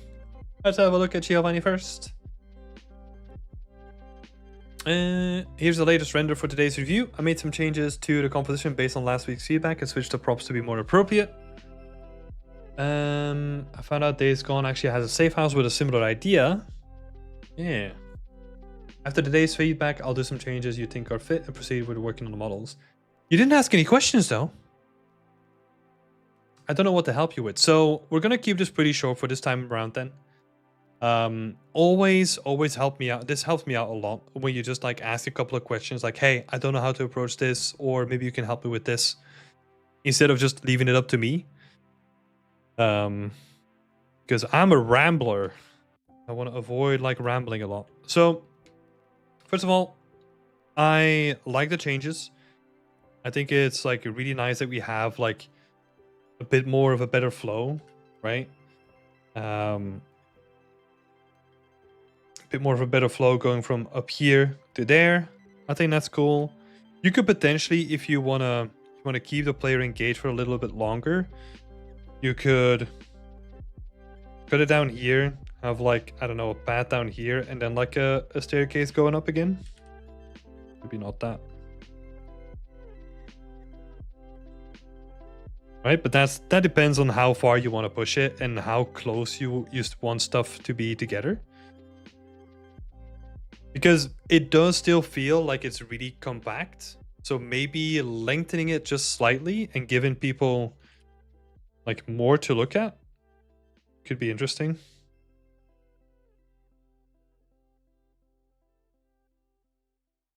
But yeah, on the opposite side, it does also make sense that everything is like quite close together too. Because this would be like his workshop, right? Stuff down here.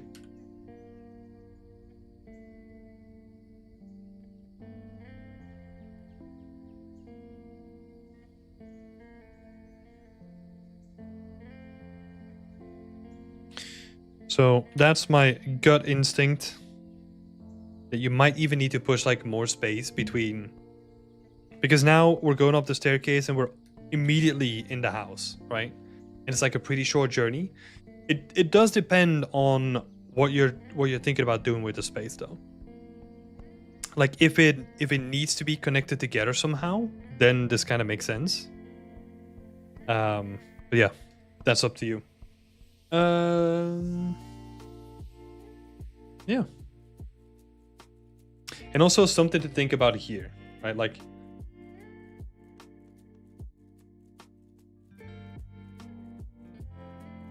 this space feels really empty. Also, because this is just like a straight line as well. There's nothing really of interest happening here too. Like even if it's just like a couple of mountains in the background.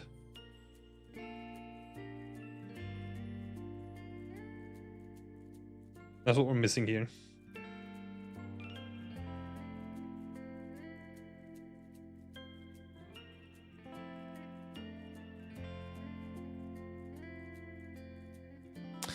But that would be it for me, Giovanni. Those are like the questions that I have. Something to think about. See what you want to do with that. Yeah. Overall, good changes though. Like overall, pretty happy with how it's looking right now. Especially in terms of like composition, way more interesting than it was before. So good stuff. Let me see.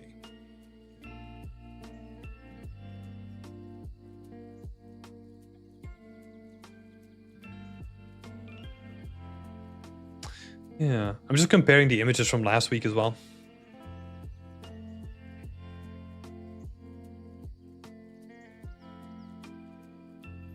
Yep. Yeah, I'm happy with the change. I was just like really digging into it. But no, that's good. Thanks so much, Giovanni. Forward to the next update. More assets. Changing up the scene a little bit as well. Be good. Next up, Thomas. Looking for feedback on the composition thus far. Otherwise, my biggest concern is to how effectively tackle all the panel lines and decals, as the majority of pieces are already using tileable textures. Would it be acceptable to just place a bunch of decals wherever I need them? Tackling the panel lines and decals. Lloyd is jumping in here. You can either look into like trim sheets or hybrid trim sheets. Let's see. Oh, I didn't even have the latest.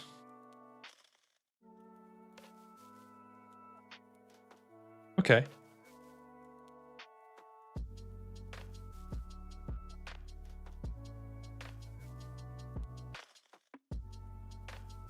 I did a quick bake in preview mode? Oh no. A quick bake? Are you using static lighting? I mean, it's up to you, but I would probably not use static lighting anymore. I would, especially for personal work, I would just go with like Lumen at this point. So I just wanna highlight that.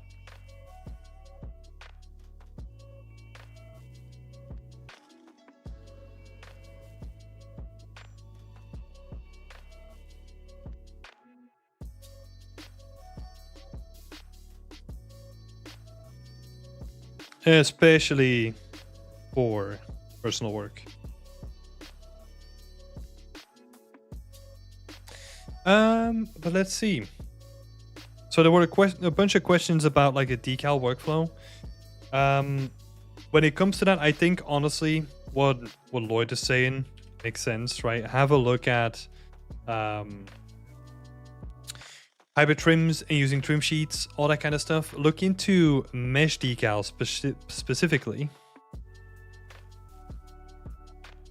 Or look at how Star Citizen or Doom do their work, because they're using the same thing, right? So most of the actual big shapes, they're just modeled in, and then they model like little strips of like details that they want on top of it with just like mesh decals, right? They are embedded into the geometry. So they're actually like just little floating planes of like geometry on top of your base geometry, but they're like still one asset. And then you set them up directly inside of like Unreal, right? Because you don't want to be placing like those decals by hand inside of Unreal. It's not what we want to do here. Want to avoid that as the plague, because that's going to be horrendous. And then other people gave some really good recommendations as well for the camera. It's looking really good. Let me give everyone here like insights to that as well. The only thing that I could potentially say is that we're looking like really far up. I would just, not too bad, but maybe like just rotating the camera down slightly could help here.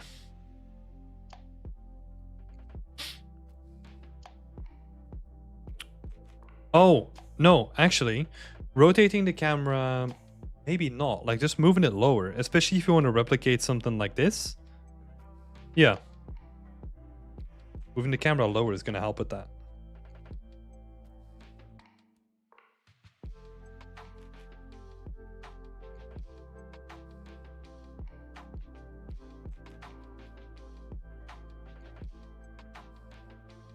Plus a higher FOV. You've already done the FOV part. It's just more about like the camera placement now. Let's see.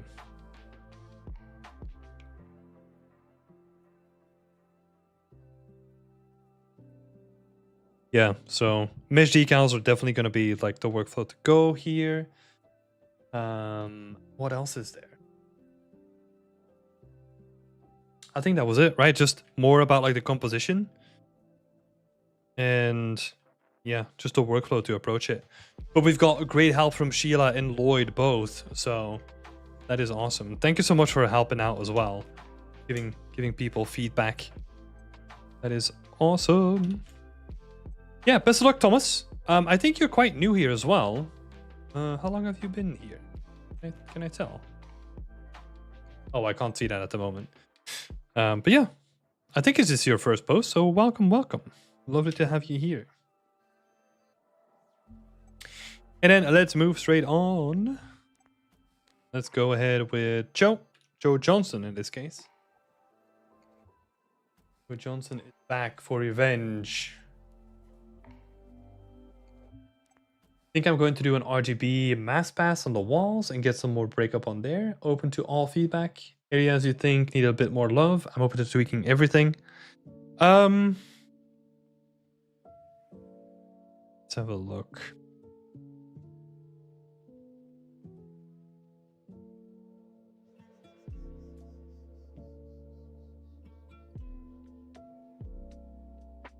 Let's bring the video up as well. Oh, I don't want to download it. Oh, no. Oh, wait, I just have to do over here then. Let's do it this way.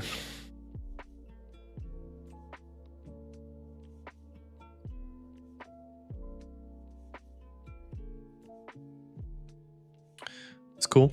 Video's looking really nice. It is really long though. Like just this one single pan going through like the whole hallway. I think what honestly could be interesting for this one is that you go more like the found footage kind of way, where it's almost like we're holding like a handy cam and like you have like that natural body movement. I think there's like a free asset pack that you can download that has like all that stuff built in, or like there's some like easy tutorials to set that up. To kind of give it more like a vibe of like, hey, I'm going to my former school and this shit is fucking haunted, right? Because the camera here just feels like, it's just like really, I don't know, really stale.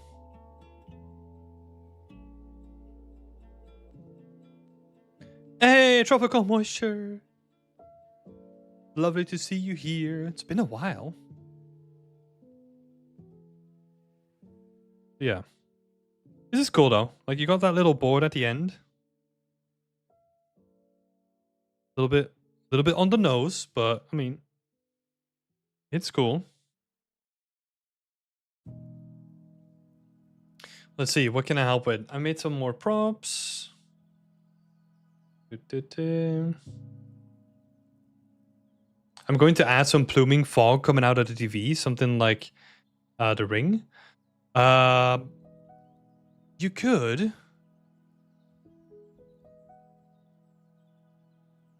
Oh, that could be interesting. I think I might halve the length of that shot. Yeah, like even like reducing the length of that shot could already help a lot because it is like pretty long, right? So that could be nice. I like the slowness of it though. Like I'm kind of a sucker for those things. But yeah. Nice to see you. Excited to see everyone's project. Yeah, hope you're doing well as well. It's been a while since I checked your streams out too. I saw like the whole room move, but that might be like a couple months ago now. So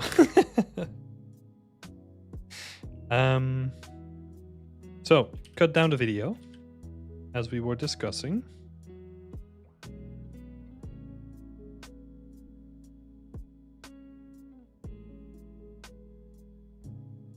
Down the video. The other thing that I wanted to say is you gotta watch out for these lights though.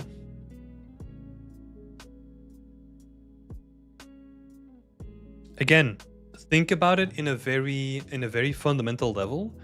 You want your brightest spot to be where you want people to focus, right? In this case, this is probably the TV, but now the attention is diverted from the exit signs. And on top of that, the exit signs, like they jitter a lot in brightness, right? So that adds to like, hey, look at me, I'm right here. What I would do with that is I would make because now what it's doing, it's going from like 1 to 100. Is it? Let me quickly check. Yeah. So there are certain parts where it goes to like full black to like full intensity, right? What you probably want to do is something more subtle, right? So the base intensity is probably going to be somewhere around like, let's say 40%, and then have them jitter from like 30 to like 45 or something. Make it like really subtle. This looks like chaotic scribblings, you know? This is just like...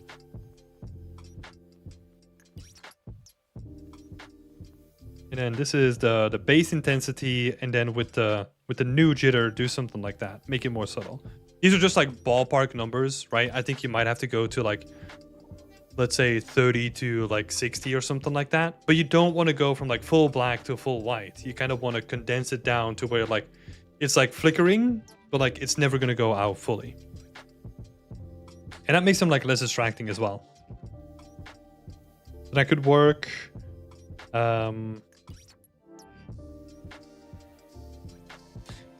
Did the light from the TV actually...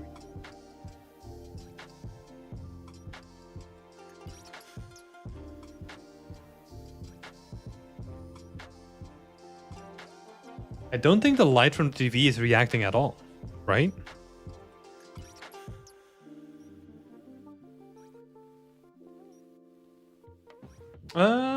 No, it is. It is. It's only visible in the second shot though. Dang. Because that is actually a place where I would probably like investigate like actually more jitter, so that you get like a better effect of like the TV is like trying to pull your attention. It also just adds to the vibe, right? I'm also thinking about it in a way where the TV has like a white light coming from it most of the time. What could be interesting is that you have like this flickering happen, then at a certain point it just turns red. Like you have like the red pentagram that is like the only thing that shines a light on it. And that could like fill up the whole scene with like this red, like ominous glow all of a sudden. And it just adds to like the creepy vibes, you know? You would kind of have it jitter as you have it now, and then it would like switch to like, oh, there's no grain, but there's like just this red pentagram, and that's it.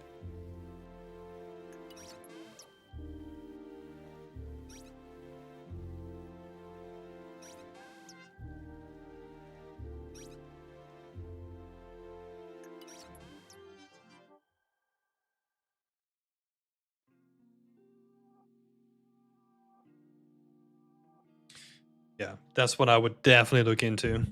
Funny you said that, because I actually knocked them down just before the stream. Yeah, see, means that there's something there. Let's have a look. Yeah, I think that's about it. I like what you're gonna do, like the RGB mask pass for the walls. It doesn't need to be RGB masks. Like if you want to really make it super simple, just do vertex painting. It doesn't need to be fancy RGB masks, right? Like just do something simple with vertex painting, in my opinion. That's the way that I would play it. Yeah, and I feel like the rest of it is just like post-processing and tweaking all the values and making sure that everything is nice, you know? Also, last thing that I'll say, maybe think about that last shot and potentially think about like how you can introduce people to that before like, because now it feels weird that we have like this ominous thing, then you have like the newspaper that's just talking about like spooky vibes. Like you kind of want to have like the build up first, and then you walk into this hallway where it's like, oh, yeah, this is fucked up, you know? Switching those up would probably make more sense in like a sequence. Cool. But thanks for sharing your work, Joe. Welcome back onto the grind. Good to see you update your work. Always a pleasure. And best of luck, man.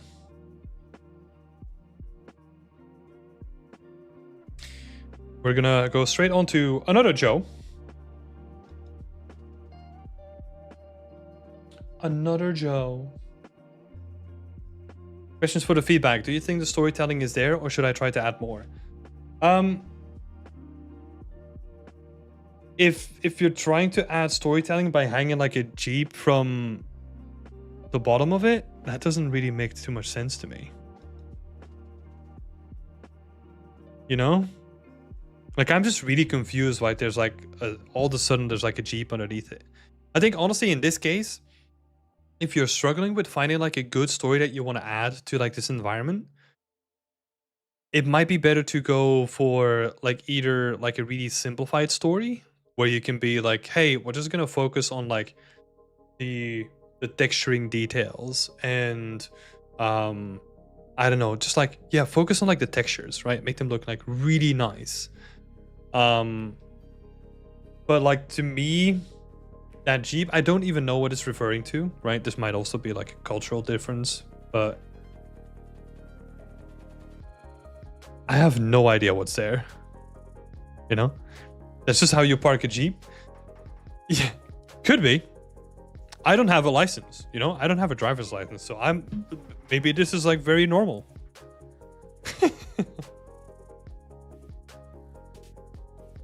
So, and it's also, I'm gonna reflect that back onto you. Or maybe let's ask the chat. If you see this image, like, do you know why that car is there? Or that truck or that Jeep? Can anyone tell me this? Or what's the story behind it, right? Oh, I need to open this. Scale? I mean, it is a sense of scale. You're right.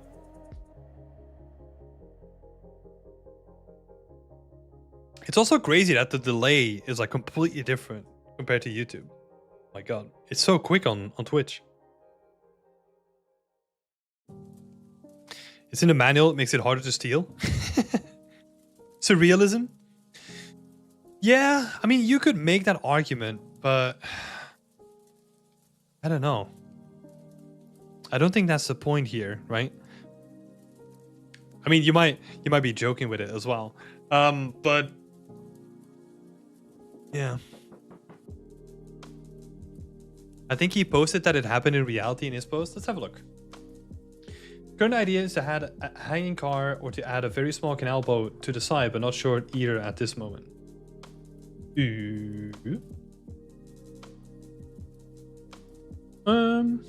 That's all. An accident? I thought it would apply there's damage on the bridge, which has low latency mode compared to YouTube, which doesn't. Interestingly enough, like YouTube does. Like it has like a low latency mode, but it just doesn't work as good as Twitch does, apparently. Yeah. An accident? Yeah, I'm not sure. Like this just feels like just a random thing that no one's really gonna make sense out of, right? Again, this is one of those cases where I feel like what we're suffering from right now is that this this environment didn't have a story as a foundation.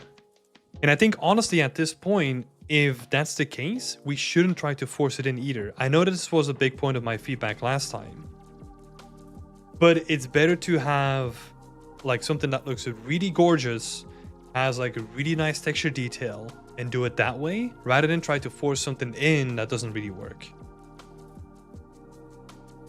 Oh yeah, there is like an image, for sure. So we have the image right here. But that's the thing. Yeah, exactly, McFell. It's like, okay, we have an image. I can see the car hanging from the bridge, but I've got no freaking clue what the story is behind it. Right? And if we can't say that in like a visual way, then I feel the translation always gets lost in, right? So in that case, it's also a thing where, let's say, why don't a lot of people like design like alien worlds, like really out there alien worlds? It's because people can't relate to it, right? This is not an alien world, but I have no clue what's gonna happen, so this is lost on me, so I can't relate to it, right? And then also, yes, it is a lot of work to like model the car as well. That is a really good point. So in this case, I would honestly say, or is a question mark, but I would rather have no story at all and just focus on the materials. I know we're going a little bit back and forth, but try to build a story into the work from the beginning with your next project then. I think that's gonna add like way more value than trying to shoehorn it in. And just focus on like the nice texture detail that you have going on here, right? You have like a good ref.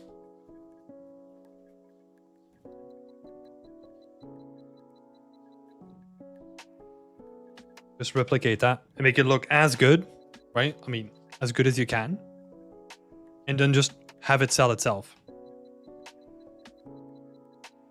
Because I know I'm very biased. I love storytelling. I think we are, as our job, like we are visual storytellers, right? And I think that's like a very important part of the job. But also, if you just build this project in the beginning to focus on materials, shoehorning in the story is not going to help. And then what are your thoughts on the left-hand side texturing? I think it's a bit too heavy at the moment and it might need toning down a little, but the reference textures are very varied, so I'm not sure.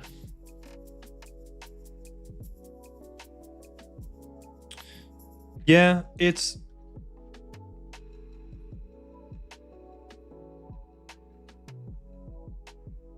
You kind of need to find a way to like break this down, right? So you have like a clearly defined line here where you can kind of see like moss and all that stuff growing. And that's like water.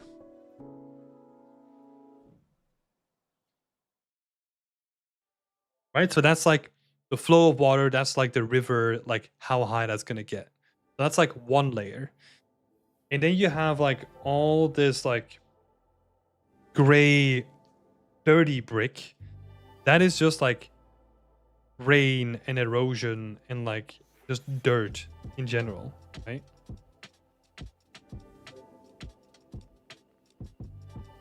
And then for good measure, you probably would just want to have like a base variation, right? So that's the way that I would break it down and also try to like reconstruct it in that way too. Because right now it doesn't really feel like it's logical in a way where I would expect it to be, right? You have more damage down here. Or like some sort of like a rougher area down here, but that's not necessarily what we want, right? So yeah, I would just say, or if you're doing like some of this stuff, like the mossy stuff, that could work. But yeah, it comes down to like looking at your references and trying to replicate the sort of setup that happened in real life, right? So that would probably mean,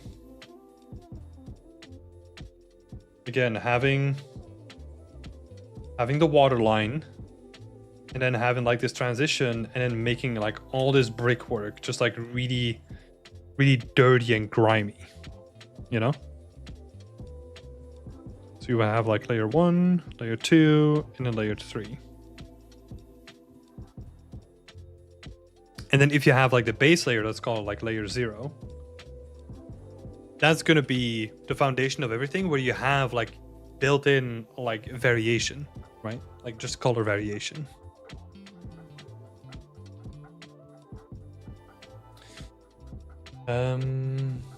Let's see. I much prefer the new camera angle. I was wondering if you think that could be improved. No, I think that's good. I like the camera angle now. You could play around and make it like more drastic, or like more evocative, like this one, right? Where you scale up the FOV, so you get like a little bit more perspective. But I think that's good. That's more up to you, honestly. Yeah, number 2 is what did we call it?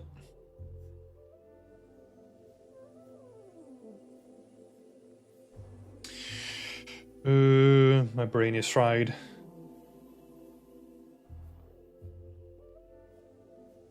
Let's call it replicate.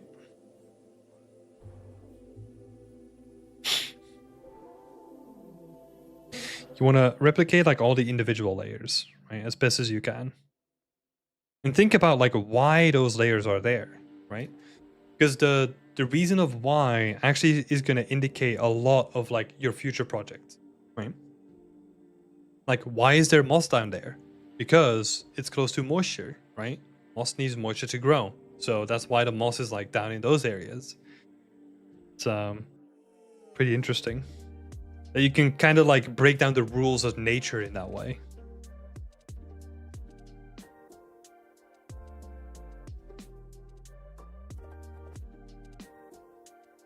A little bit all over the place, this feedback for this work specifically, but that's okay.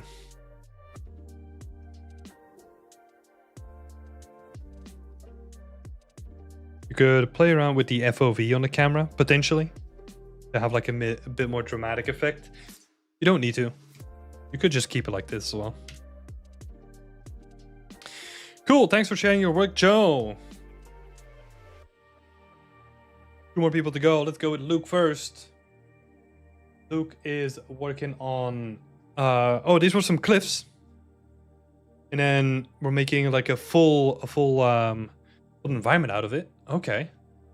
Love some initial feedback for the direction in the framing I posted about above. The value of the still frame versus a panned video GIF for the portfolio. I'm looking. Oh my god, this is just like question upon question. And they're all just stacked together. So let me write them down so that we don't miss. So still versus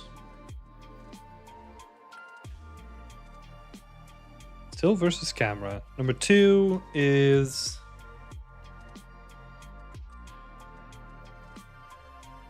custom foliage. Actually, let's freaking blast through them. So question number 1. A still frame versus a pan camera or a GIF for your portfolio. Both. The camera panned video is optional. The still frame is crucial. So the still frame is required. Right, so that's the requirement. And then a video is additional to that. Because if you listen to my portfolio reviews, you can never guarantee if a person is actually going to click on the video and watch it all the way through. So the most important stuff from that video, you want to have in still frames, right? So that's the way that I would do it. Start with still frames first. And I would only do the video if there is anything movable in the scene. In this case, you're gonna have water and all that kind of stuff, right? So for your scene, it might make more sense. But it only looks cool if you have movable stuff in the scene. So have something that is worth showing off. Question 2. I'm looking at creating custom foliage for the scene. Is it worth it? No, it is not. Unless you want to become like a foliage artist, then it is worth it. I think also I'm gonna make an assumption here, right? So this may be wrong. If you're quite new to the whole process, not new necessarily, but like if it would be like your first time making any foliage is really complicated to make, really technical to do well, and hard to execute on. So I would honestly, in this project where you're already challenging yourself so much, I would just use Megascans and just scatter it nicely. Focus on that instead.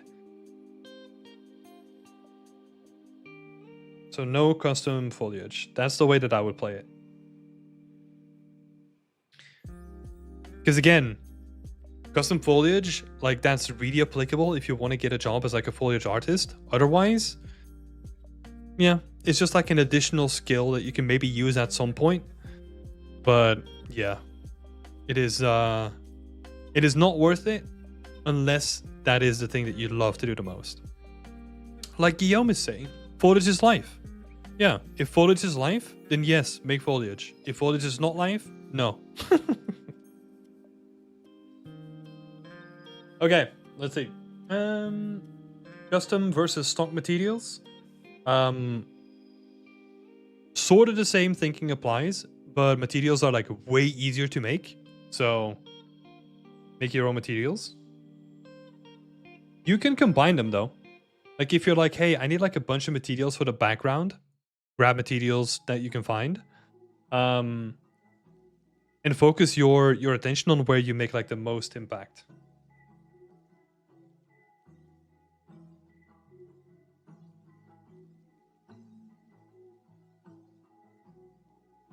Focus on the important stuff in the scene.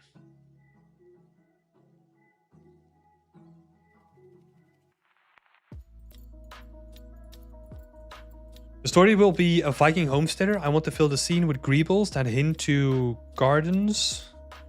With greebles? Oh my god. Throwing in sci-fi terms here. That hint to gardens, a child playing, a dad gone at war, maybe a shield missing from an exterior display, with the weather being different underneath where it should be. I'm not sure yet. I just have the story I want to tell, but I'm not sure how I will emphasize it yet. I'm trying to get the bulk pieces out first. I would get the story done first.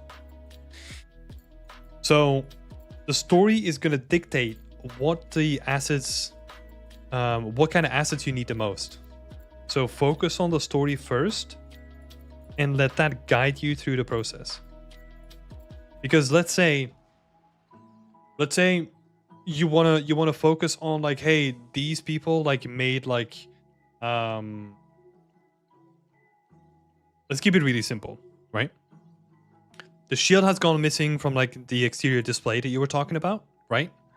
Okay, if we focus on that as a story, then we don't need to make all the gardens. We don't need to make toys to hint at like kids playing. We don't need to showcase like a dad gone to war, like all that kind of stuff. We don't need to show that off, right? So start with the story first.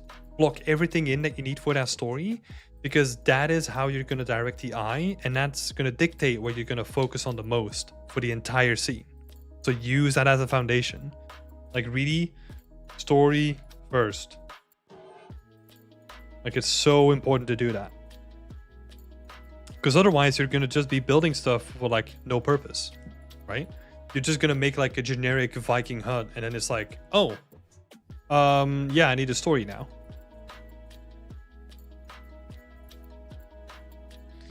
Let's see. And then lastly, there was a bit about the composition.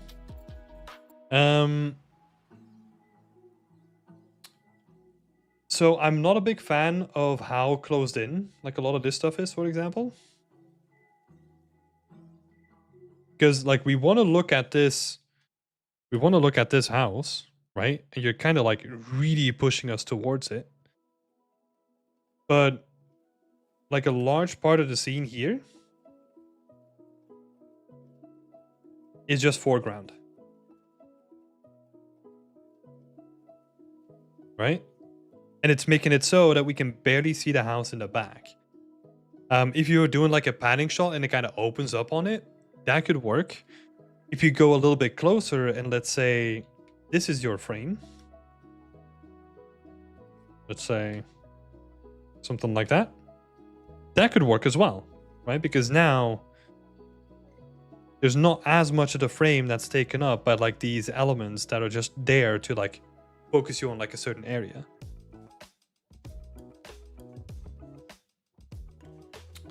Yeah.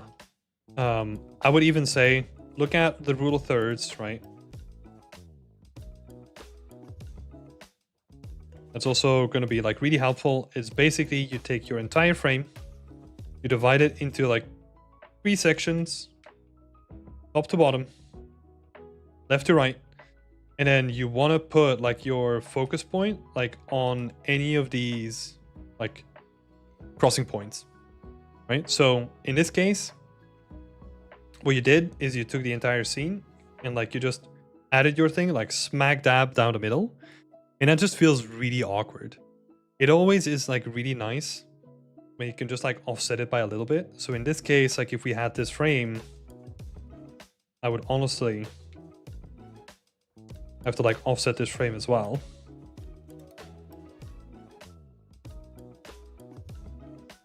Feels way more natural already by just shifting the frame a little bit. So keep that in mind as well. There's a lot of stuff that you want to go into. Like it's always a good habit to see how other people did their work and like try to like replicate it. But generally, that's what you want to keep in mind. A very easy trick to get used to like composition. You can apply that to this frame as well. Like you want your focal point to be here. Cool. That means that we need like more space on the left. And just give like more space for it to breathe, right? Same here. If we're doing a frame like this, having something like this is going to be more interesting to look at. Even if you want to zoom out more, right? You definitely need to zoom out more. But like having the camera, giving it more space to the left is going to be more interesting. A lot of stuff in here. Story first. The one last thing that I want to hint on is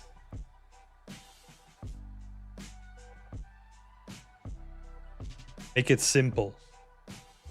Do not combine multiple stories. Focus on one and tell it well. You don't want to overcomplicate it where it's like, oh, there's like a child playing, dad going to war, like a shield missing, there's gardens, there's like a bunch of random stuff. Like focus on the thing that you need to show off and then make all the all those other things, like make them secondary if you even want to do them. Because this is going to be like a really big scene by itself already. So we really need to get into the habit of like, okay, what is like the minimum viable environment that I need to make? Just so that I can be like, okay, I have my story. I have all the props that I need to tell my story. What other props do I need to kind of sell the vibes of this being like a Viking settlement, right? You know, we're kind of building outwards. But then we know that the core of the scene is already in good hands and we can kind of just like extrapolate based on that. There's a lot here, Luke. Really ambitious project as well. So try to keep some of that stuff in mind. And yeah, looking forward to the next update. Last but not least, we got Ryan. Have a look. Would love to get some thoughts on the leaking roof segment. That's this section over here. I am in love with some of these. Love this guy. This one, even though it's like, I cropped it a little bit, right? Because I had to do it for the template. But yeah, I love these guys. This one is more for like showing off things, right? But this one feels really good. This one feels really good as well. And then we got like the two important ones here. This is like the one that we had a look at. This one is going like really nicely. But those two sections here feel like really nice and natural.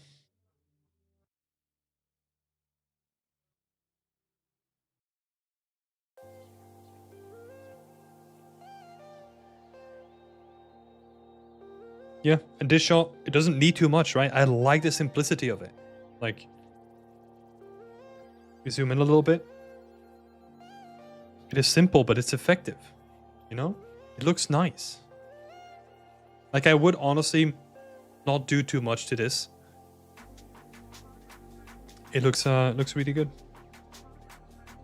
Yeah, maybe the only thing that I could potentially think of is just like really fine-tuning the decals so that you have like a little bit of build-up underneath here, right? Because now we're picking a detailed shot, so now people are gonna pick on those details as well. Having that bit of a build-up underneath there, same like you have here, right? You have like the long drips, and then you have like a build-up. Kind of want to do the same thing on this side as well. Yeah.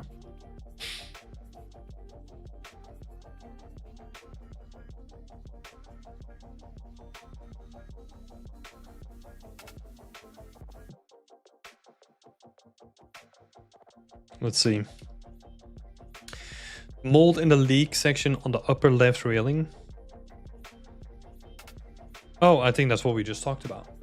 Oh, okay. So it's like, yeah, we talked about this. Updates to the pipe textures. Let's have a look.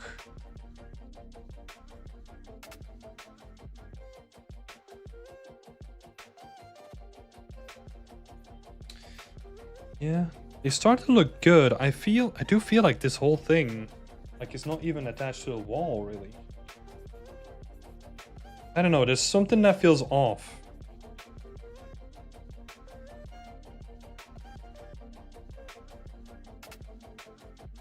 Like, it almost feels like it's floating or something. I would expect like these sort of braces to be added here as well. Yeah. Texture's looking nice. More areas to polish. I have some in mind, but I feel like I'm starting to lose sight of what is there. Thinking I might wrap the piece up soon. I think so. Yeah, this environment is looking stunning, Sulan. I definitely agree. Feels very natural, you know? Let's see. Sorry, what was being said here? I don't want to lose out on some final iterations and polish. That would really help. I would honestly send this to like a whole bunch of people and just be like, hey, I'm thinking about like publishing this one, but I would really love some like final tweaks. And just get it in front of like 5 to 10 people or something like that. And see what they say about it. Right? And I think the last thing is, yeah, we pointed out some smaller stuff. And it really comes down to like those details, right? Having a look at like all the pictures that you have, seeing where you can fine tune details, like little scratches on the edges of like certain walls, like all that kind of stuff.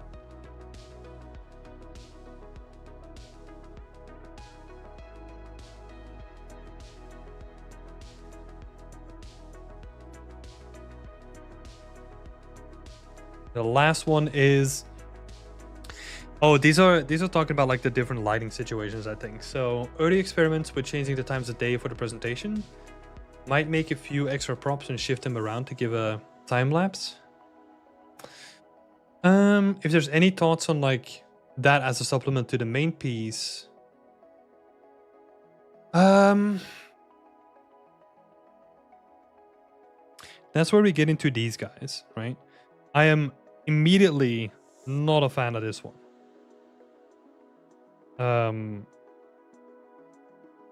There's something about like the way that the lighting currently is like balanced. It doesn't read too well. Like, it's overblown. It's like way too contrasty, and it kind of loses that like very nice, like natural look that you have right here, right? I think this one might be like a better option. What I would do though is I would not have most of these lights on, and I would have only this one on, and just make it so that like, hey, we're focusing on like this apartment right here, and then you can maybe add like, I don't know, like a chair or something like that, you know, and people are just sitting here like smoking or something like that. But I would be very careful with these like lights, because right now they're also just like a little bit too harsh. Yeah, I think that could work. Oh, zoom back in. So let's talk about number 4.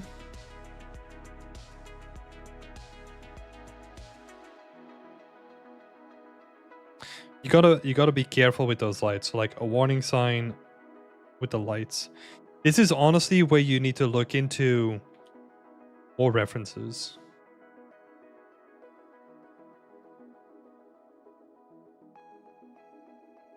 Honestly, maybe what you could even do,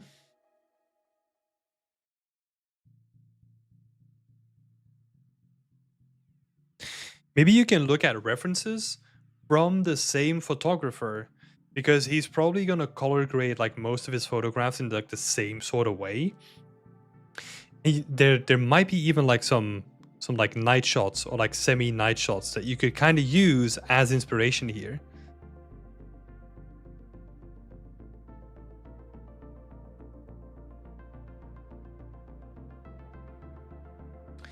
That's what I would do. Have a look at that. Yeah, really nice work. I just really love the main shot already. This one on the bottom left has like a lot of promise.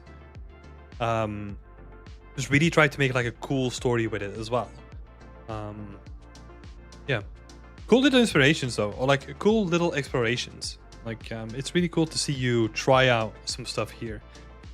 Honestly, because you were asking about like any thoughts to like supplement to the main piece, keep it simple. Don't overdo this, because the beauty of environment art pieces like this is that they are simple. So main shot, 3 detail shots.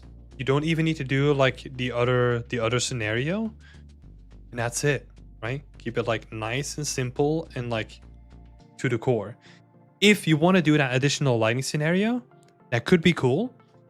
Could be an opportunity to add like a little bit of a story in there, where you have like one of those, like I'm imagining like in this shot, right? I'm imagining a cheap plastic chair and like a shitty ashtray with like a cigarette just lit in it that's still like softly smoking, and that could be like a camera shot, and that's it. You're just hinting at like a person that's living here and just like, I don't know, coming home from like a long work day or something like that, right? Could be cool. Yeah, I think that's about all I have to say on this one, Ryan. Great job. I think, yeah, if it's not next week, then I'm expecting this to go up like in this week or next week, depending on how much time you have, right? But that is cool. Great stuff, man. And thank you so much for sharing it as well. With that being said, we're gonna pop over to the main cam. I'm not gonna make it any longer than it needs to be. It's freaking hot. My brain is fried. So I appreciate you all being here.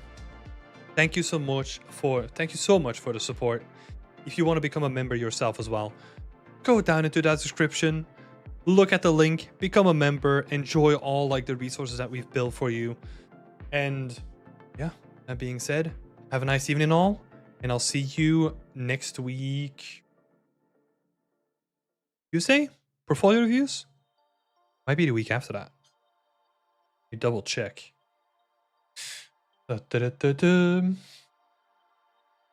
Yeah, what is the next one? I think it's the week after that one.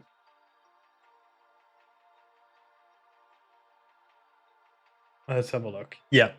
So next week, Wednesday, we're back. And then the week after, we're going to do portfolio reviews. So that's going to be exciting. Have nice dreams. Oh, that's so wholesome, Guillaume. I love that. Thanks for the great stream in this heat. Yeah, I think it's actually cooling off, so I'm probably just gonna walk outside for a little bit. Thanks a bunch for your hard work giving feedback, Tim. No worries. My pleasure. Really? Honestly, it's my pleasure to see everyone just like doing all the hard work, sharing all their work, supporting each other as well. Or maybe that's a good reminder. If you see stuff that you like from other people in the community, go give them a like. Go tell them that you actually like really love seeing their work on stream, and go support each other. And with that, go drink some water, go enjoy like the nice breeze outside, and I'll see you next week. Bye-bye.